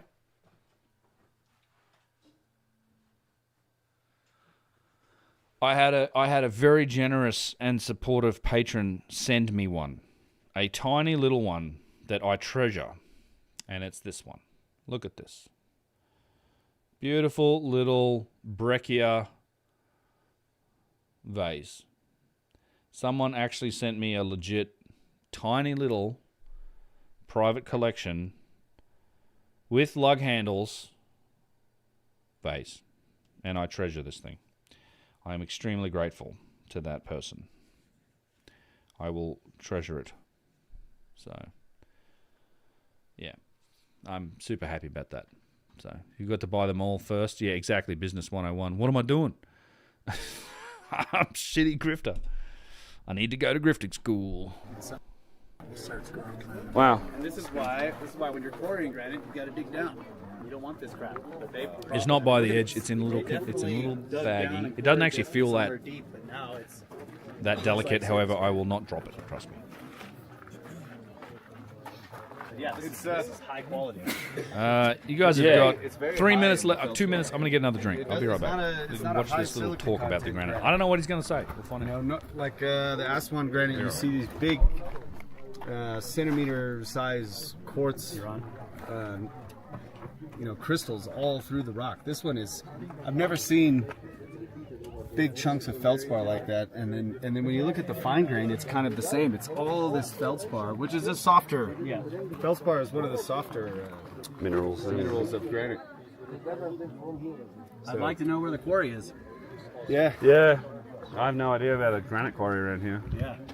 So this is andesite next to it. Right, this is the difference. Yeah, this is andesite. Here's a piece of quartz. Here's one. A little nodule there. Yeah.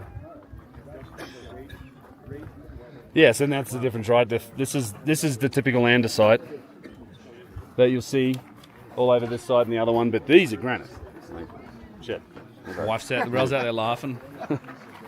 Wow. I'm not getting any work. Yeah, wow. Maybe not breccia.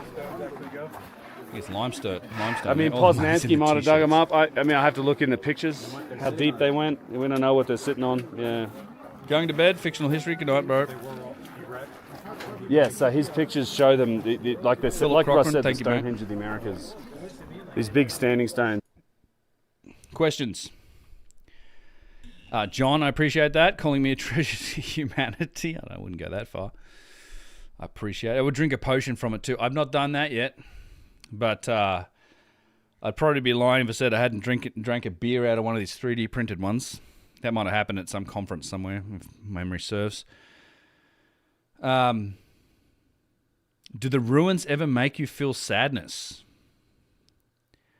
Good question. No.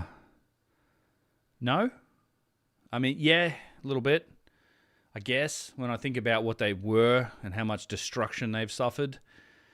But I kind of reconcile that against it being human nature and just an acceptance of who we are and what we're doing. I'm glad that it's mostly stopped. Like I'm glad that, as you know, we're in that enlightened age, as enlightened as we are. I don't, I think it's much better now. It's sad to think about what we've done, but that's just our nature. Like it's just we just use what is there, and it takes civilization and whatever it is that we've got to give shit UNESCO World Heritage and protect it and stuff. I'm glad we're doing that. It doesn't really make me feel sad. I'm always thrilled to see anything. Like I think there's so much of this stuff that's been destroyed. I mean, we're looking at the barest fragments of what's left. And there's probably dozens of sites like Giza Plateau and like Tiwanaku that are just completely gone now. Like, it's buried either naturally or through human activity. I think there's tons of that. So it doesn't really make me feel sad. I think it's the natural process. It's just nature. It's just nothing lasts forever. Like, I'm glad there's still stuff here that we can look at and that we can examine and try and draw conclusions from and learn lessons from and stuff like that. But yeah. I tried to get people to make a vase from your scan. No one would do it. Really? That's interesting. How would you make one that small enough that people don't get? You need material strong enough or being smaller to fit. That would be steel. Yeah. I think I'd like to see people try and make them out of steel as well. Make them as accurate as the stone ones. That'd be interesting. Is that Forrester? No, Brian was. I didn't see Brian at all on this trip. No.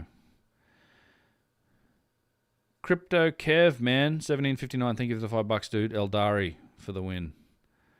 Is this a Warhammer reference, bro? Larry. This is Larry. Yeah. It's a crazy. Have any of the Mr. Anderson? Have any of the ruins of any sort of static charge that you notice? Not a static charge, no. Some of that flaking reminds me of the land of Kem and Aswan. Looking at the flaking done over there. I mean, it's spawning. It's what happens. Use that little vase to store the tears of the critics. Yeah, maybe. Don't worry, I'm sure the critics won't stop. Photos are amazing. I'll post some pictures.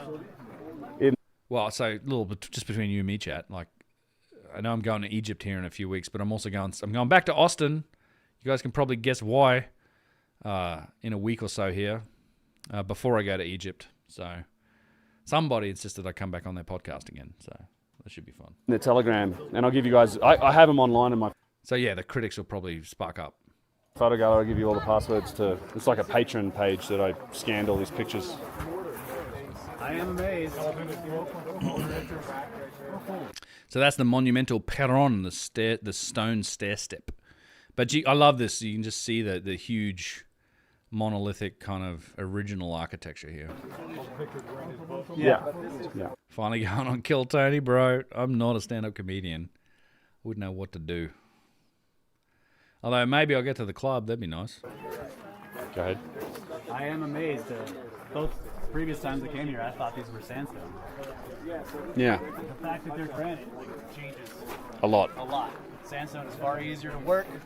It doesn't weigh as much. It's easier to quarry. It's easier to polish. You got fucking Pablo Escobar over there with the dark glasses on. Yeah. And his Rogelio. Yeah, very good. We just figured that out. Like, have I heard from Jimmy? Not recently. I mean, me and Jimmy talk. We swap DMs occasionally on Twitter. I haven't spoken to him in a while. Don't he want to tag along on trips anymore? I don't know if he's doing trips at all. I don't know what he's doing. I honestly haven't. Last time I saw Jimmy might have been CPAC a couple of years ago. We swapped some DMs on Instagram and Twitter here and there. Like, we're friendly. Like, I went on Rogan recently. Let me do this. Just some background chat for the rando background noise for the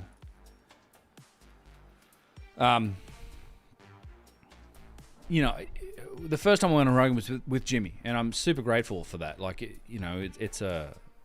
it's kind of a weird 360 almost. It's like Joe actually, his booker contacted me to get a hold of Jimmy the first time he went on.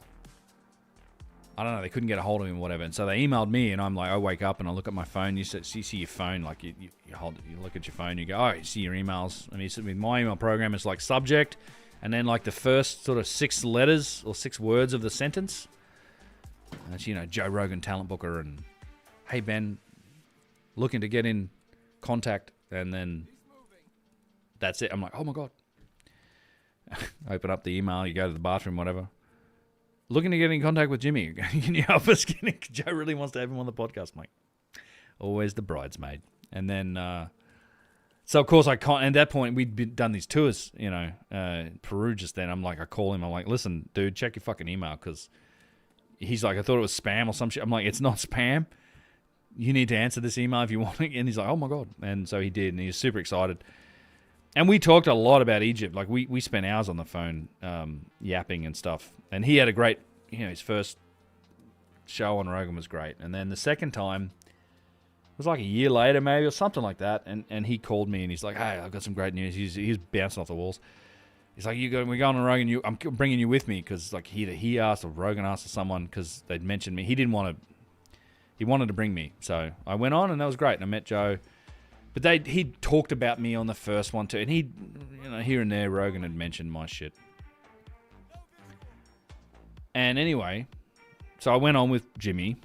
And that was years ago, a couple of years ago now.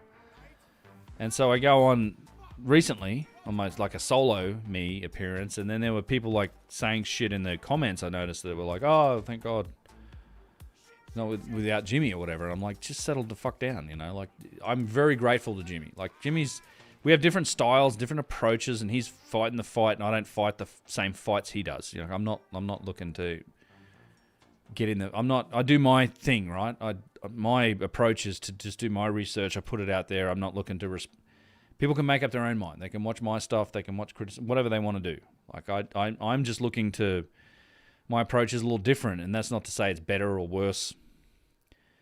And I will always remain super grateful to Jimmy and thankful, and count him as a friend for helping me to essentially get on there in the first place. And I was just like, hey, you know, he's the one who got me on there in the first place.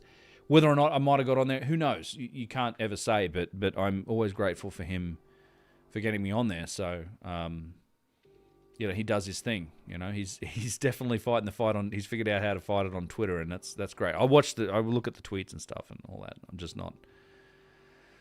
It's not the game that I'm in, and that's fine. So yeah, I saw some people like saying shit about it. I'm like, don't do that. Like, there's no reason to do. I'm against any of that sort of criticism in general anyway. Like, I wouldn't, you know, catch me other than. I feel like if anyway I punch, if I'm punching up. It's at Zahi or the absolute, what should we say, establishment authoritative figures that are the definite gatekeepers of some of this stuff. And I always try to keep my criticisms leveled on what they've said, not who they are or their personalities. Now that sometimes slips, and I've certainly. You know, I've written stuff where I've then edited it out because I'm making personal jokes about someone like Zahi or Flint Devil, and I've said shit in some videos in the past that I probably would change today. But look, it is what it is. But yeah, that's generally not the game I play. I just try to do my research and make my observations, and then put it out there. And if people like it, that's great. If they don't, that's fine too. Like, I don't. Zahi went on JRE and Matt Bell's podcast. I mean, it didn't go well. Zahi on JRE was not good. He was better on Matt Bell's, but even then he said some shit where I'm like, my God, what the hell? But, you know, I don't take Joe's advice, don't read those comments. I rarely read the comments, so I did look at that. I did look at some of those comments there. I just noticed. I just wanted to come out and say, you asked me about Jimmy, and I was just like, I haven't spoken to him in a little while, but you know, we're friends. I have nothing bad to say.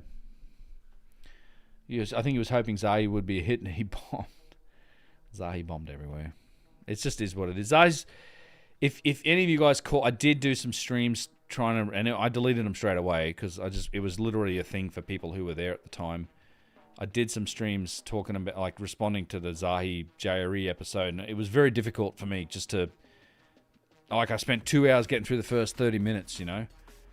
So there's so much context you have to understand when it comes to just listening to Zahi, and there's an age difference, there's a language difference, there's a culture difference, and you got to take some of those things into account when you hear the way he approaches stuff and his confidence and the way that he works. It's just a reality of stuff. Not that I'm supporting him, but there's a grain of salt with some of that stuff with him. But even that, you know, I believe he's set back Egyptology 30 or 40 years just on his own right, and I think he's corrupt and all the rest of it. Like, I talk plenty about him based on what's in the public record. You know, the Sphinx video I did recently about the secret digs and stuff, I do always try to include the responses that he's had to people talking about him and the Edgar Cayce Foundation and all that sort of thing. So yeah, I do. Beetlejuice is saying that he's not a scientist. 3 seconds later, I'm a scientist. Yes. Yeah. I can't. I mean, look, I have the. I'm a scientist. I do have the sound clips. I understand all that. Like, there's a bit of tongue-in-cheek shit going on too. I can't help it. It is what it is. The fact is it granite or something else? All right, let's keep going here. Si es granito, es That's really. Yeah, this is the east. This is the eastern wall. East west. Yeah. See that woman fucking give me the side eye there? She was like, what the fuck? What are you talking about? Si es granito, Doesn't look happy. Look at a little side eye and everyone looking at people like. Yeah, this is the east. This is the eastern wall. East west. Yeah. What about one picture here? Philip Cochran, yeah, I You hear want you. to wait for everyone, or we've got time? What do you think? What do you think? We can do a picture, sure, but we have to wait for all these. Oh, that YouTube video, the worst Jerry guest in history. Some of those edits are pretty funny. Where he's just sucking on the cigar, and I mean, there's the Pink Trip one. Are we going to descend into looking at the Pink Trip video with him? They're probably waiting. I am the sun god thing was pretty funny. Let's see. YouTube. Rogan. Zahi, I am the sun god.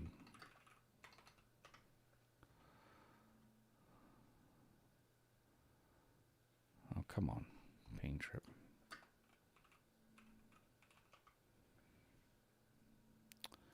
Oh boy. I am the sun god.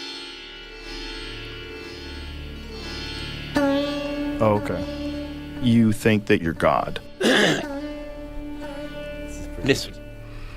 Yes. I built the pyramids. How is that possible?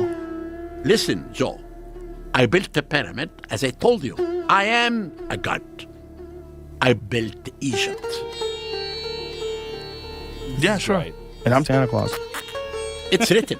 Okay, then it must be true. Yeah.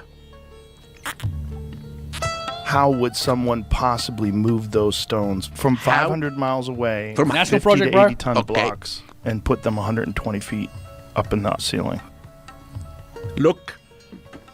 Doing like this and raise. That's it. That's it.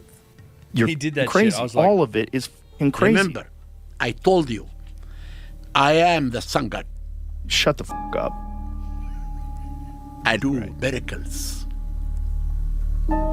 Just shut the fuck up.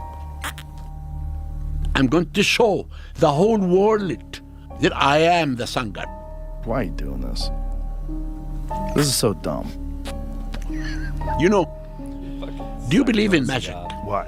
Listen to me. I know This is good, dude. magic. I can cut the head of a man off and put it back. I can do that. A lot of people can cut a guy's head off. Bullshit. Can we see this? We're really stupid.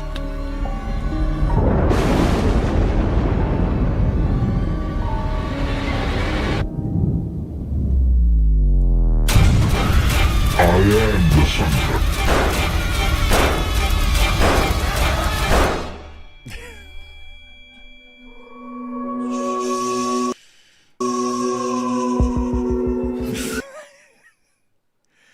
Pink Trip does some really good shit. If you haven't seen him, man, like, Joe, could you? dude, watch some Pink Trip stuff. Like, it's very good. Like, what's the most popular one? Hit me, bro. Eminem wants Mike Tyson to hit him. Shit, Eminem one is like the most impressive. Yeah, it's these cuts that he does that are they're very good. Like, You feel like people define you by the fact that you're wealthy. Obviously.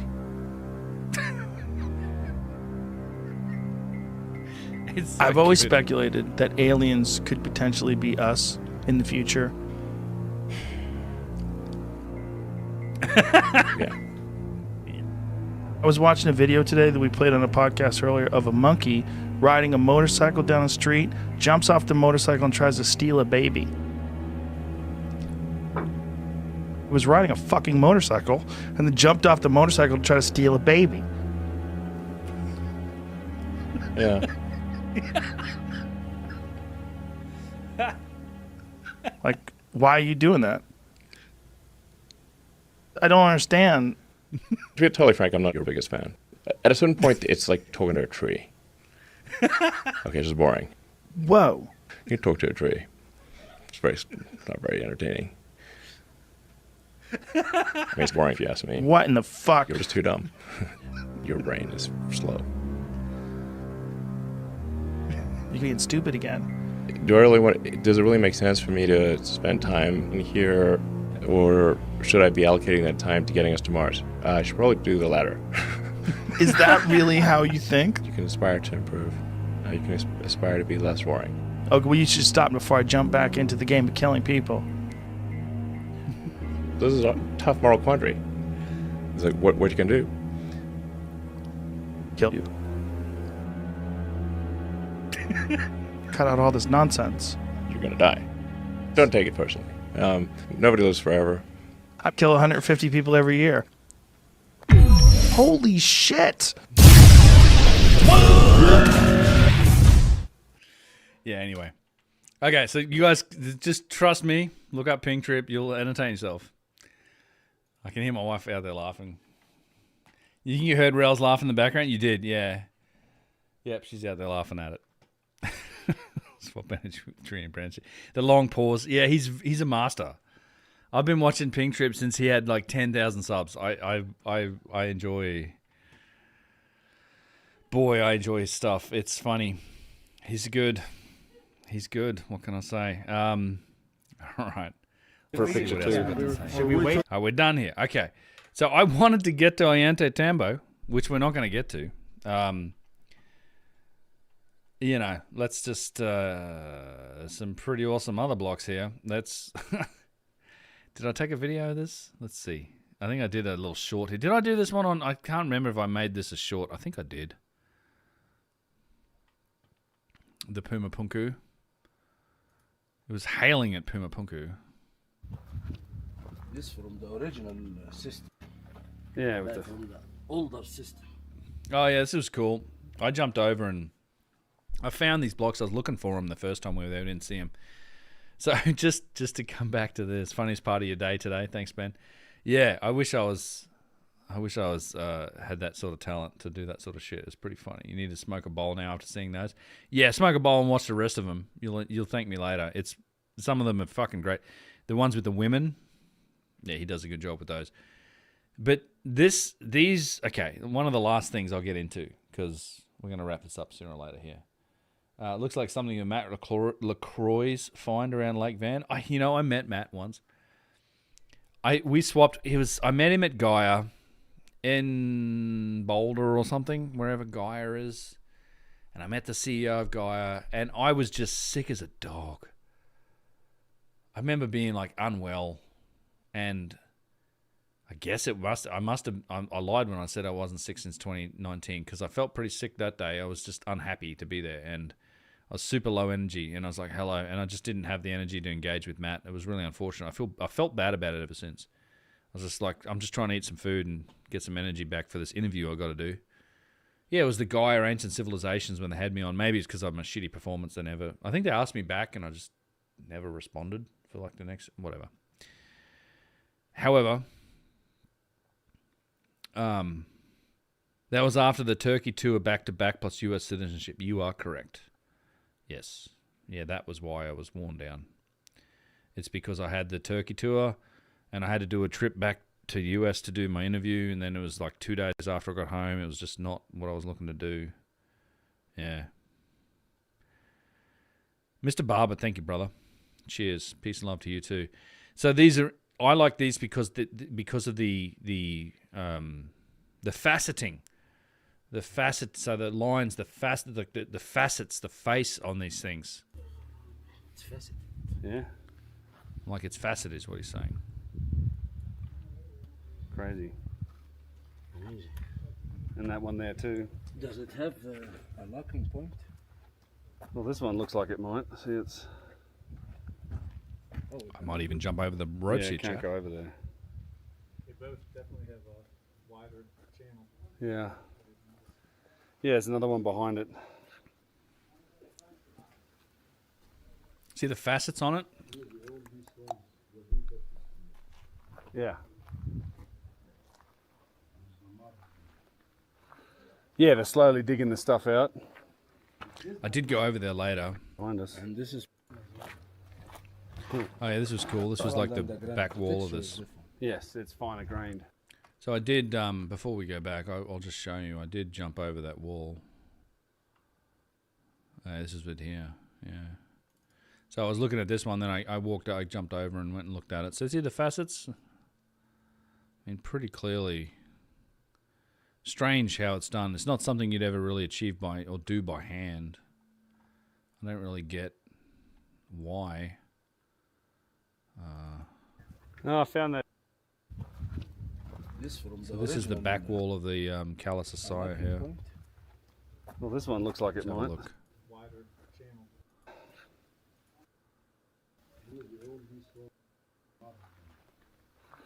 Yeah, they're slowly see how digging the tall stuff this out. was back here on the backside. Yes. Yeah, But and it's the side. different than the granite. The texture is different. Yes, it's fine. Yeah, 9. I'm not sure. I didn't even count the facets. I've got pictures of most of these blocks, so I can probably count Yeah, them. imagine what's in these walls. Like if they dug all this shit up. This is probably another structure right here behind us. And this is probably how the other blocks looked like originally. Yeah, pretty Is this close. the same material? Yeah. Good, man. So yeah, all rebuilt, right? So they've used some older blocks. They've used those water channels that are also, some of these are also faceted. But we're used to standing next to are the original blocks. That's andesite? This is the west wall. So these were the blocks that you saw in Poznansky's pictures. They're less eroded on this side. They're eroded, but they're more eroded on the back Maybe it's a side. later rebuild, huh? That's a big piece, though. And these are also andesite. They're not the same. They're granite. Look at the size of this one. It's huge compared to Yusuf. It's a massive big piece. Let me grab Russ and show him the fact. What camera I'm using? This is a GoPro. This whatever the DJI Pocket Osmo is. The Pocket Osmo 4. Look at that. I mean, this is why you go there, right? Look at these fucking mountains. Crazy. How many facets can face other facets if all facets face facets? It's a good question. Pumapunku, the original school of rock. Seriously? I mean, this was one of these blocks here is just. Up here at Pumapunku, I think I put this out some on. of the small details on some of these blocks are just fascinating. Did I put this Particular, on this piece right here, YouTube? one of them. I think so. Look at the little Jab channels. A channel cut out of it with a very nice tubular drill hole here. But then, as you see in many of these blocks all over the place, but there are these channels that have been cut. Yeah. And inside the channels have little drill holes, and that's quite an astonishing little block. Actually, it has a ton of those little holes in it. Yeah, and these are more faceted blocks. You see those little drill holes in a whole bunch of them. I don't know if I've got much else at the. What is the tool that will go behind from here straight like that and from here straight like that? You see the surface here? Yeah, it's a break. Yeah, it's a break. Yeah.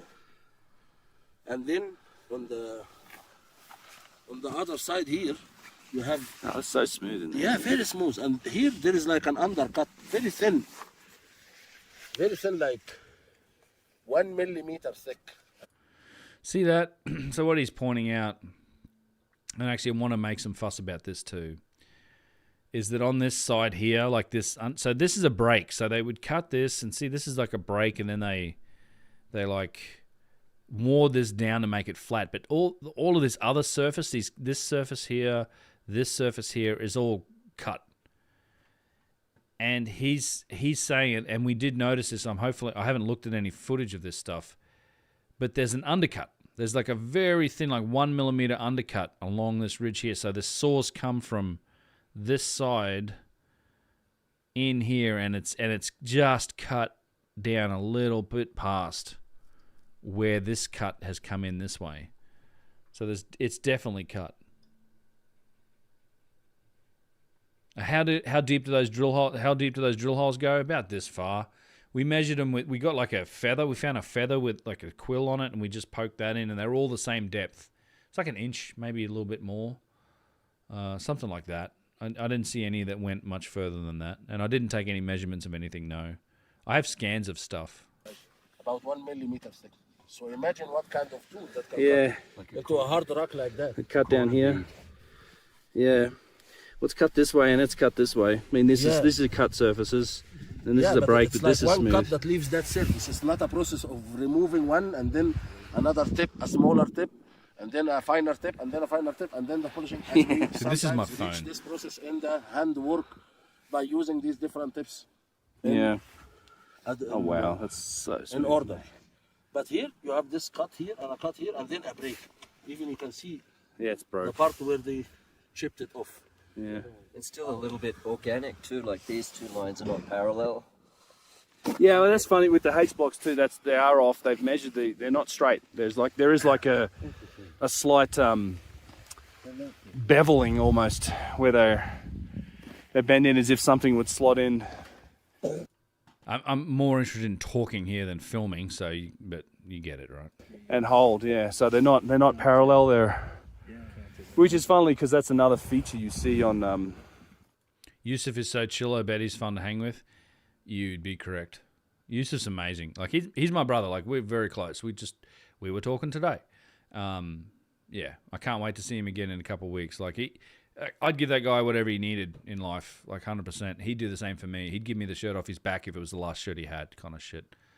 Yeah, I love that dude. We're super close, and I hope that we will stay close for the next, as long as we live. Basically, I have this dream of being old men, like me and Yusuf and Russ and Kyle, and being old grey fucking men with walking sticks, sitting in Cairo somewhere, like cackling about some bullshit that we did back in the day, you know, and trying to play flutes together or something, like, and bang on a drum. Let's see, the Barabar caves have that feature as well, like they're 1 degree tilted in. You see that in a lot of stuff where it's just not exactly parallel, and seems to be by design. I know with these H blocks, they're all like that. They're all slightly inclined. Inside too. Yeah. But yeah, if you guys feel the inside surface of those cuts are amazing. Yeah. That's a good question. Let me put this on again. Someone on Twitch said, "Isn't his shop being moved because of the Giza Project 2030?" And I'll quote Yusuf here directly, "over his dead body." They are trying. Has he ever spoken about his father with you? Yes, he has many times. Yes, I'm sad I never got to meet Hakim. I would have greatly honored. That would have been a privilege. But no, sadly, I've seen plenty of him. Couple of beers, smoke a couple of heaters. yeah, maybe one day in the future. I don't smoke too many heaters these days myself. But yeah, so there's with the Nazlat Al Samam thing. Let me put on some background here while you know what? I've got some nice drone footage of Kia Rumiok. Let's just do that for now. I'll just throw this on. This is Kia Rumiok. Beautiful site up in the Andes. So Yusuf's shop in Nazlat Al Samam, they are trying. They make it very difficult for people to rebuild. I mean, they're knocking down buildings, but it's going to take a long time. It's against their constitution. So once they've settled into a place, you know, I mean, they may move the army in there and move everybody forcibly one day, but there's a huge amount of resistance to that idea. I personally oppose it. I like Nazlat Al Samam. I think the place adds a lot of character.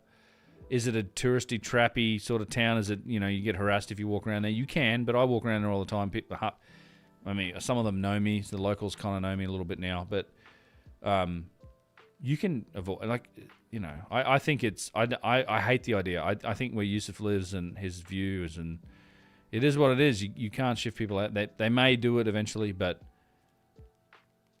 there's a huge amount of resistance. Like, the government will come in there and try to paint red markings on buildings to say this has got to be demolished, and then overnight the markings will disappear. Like, the whole community comes out and paints over them and shit like that. It's just like a guerrilla style bullshit.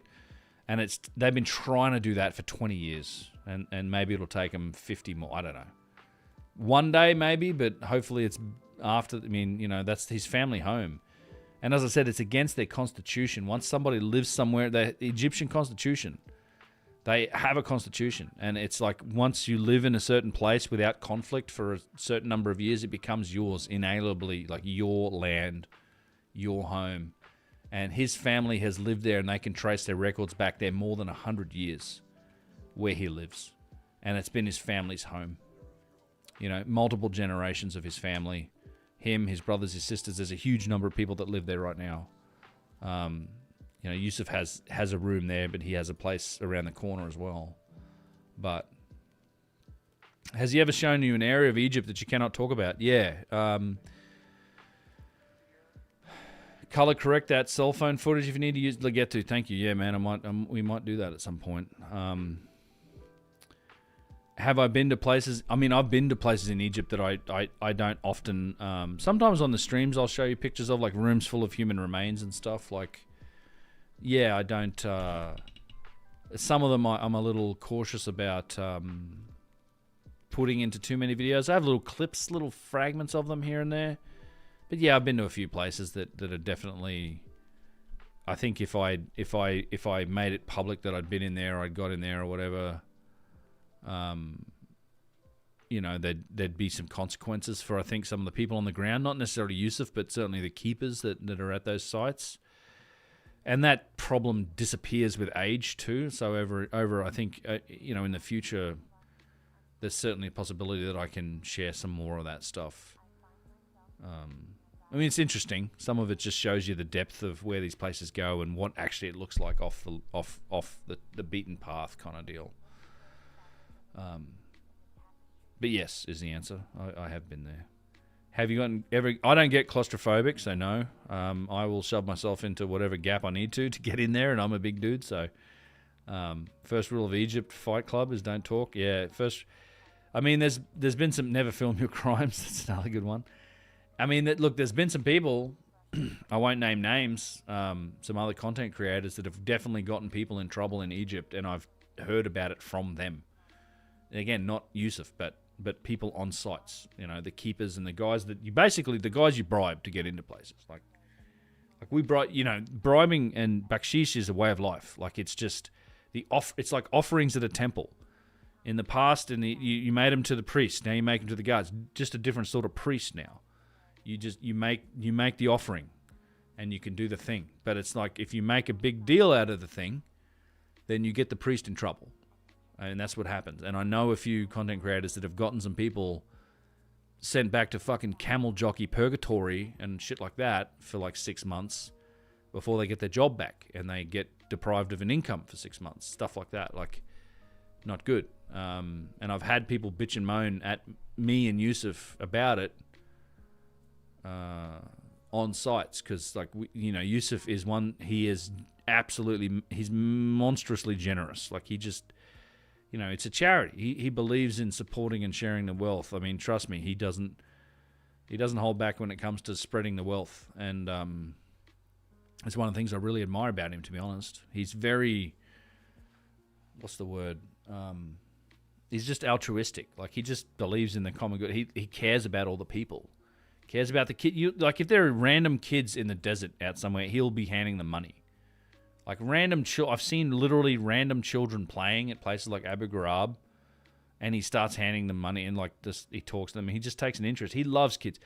In Peru, anytime you see a kid, he's just immediately engaged in playing with that kid. Like he's a wonderful man. Like he has this sense of altruism and charity that I can't explain it to you. You have to see it. It's pretty impressive. So. Get in where you fit in. Yeah, bro. Not getting people fired from their job is honorable, indeed. So I try that. I have plenty of footage of doing shit that I know if some other people had their hands on it, they'd be like, this is here's the thumbnail. This is the big title. I did this and I did that. And I've seen that with some people. The Serapeum and whatnot. People like, I'm standing on a box receiving the adulation and shit like that. I'm like, fucking Jesus. Like, yeah, you can do it. Just don't make it the centerpiece of what you're trying to make. So today you, tomorrow me. Yeah, maybe. Yeah, I hope so. I mean, I'd definitely. He's been incredible. Him and the people in Egypt have been insanely generous to me. Particularly Yusuf and Mo and the people I work with. They're incredibly generous. I love those dudes, 100%. So, but yes. All right. Where are we here? What am I looking for? I know it's here somewhere. Here it is. Okay. Well, chat, it's been fun. Has Yusuf ever said, never go down this tunnel or shaft because of superstitious fields of law? He's definitely said a couple things about stuff feeling kind of weird, but he always wants to explore things. He doesn't like bats, which I've found to be pretty funny. We've been in some places where he's been like, woo, with bats and shit. And I'm like, just stand still, they won't hit you, and then they hit you in the head. That's also happened. When are you flying south? In a week or so. And then another week after that, I'm going to be off to Egypt. I'll be flying east.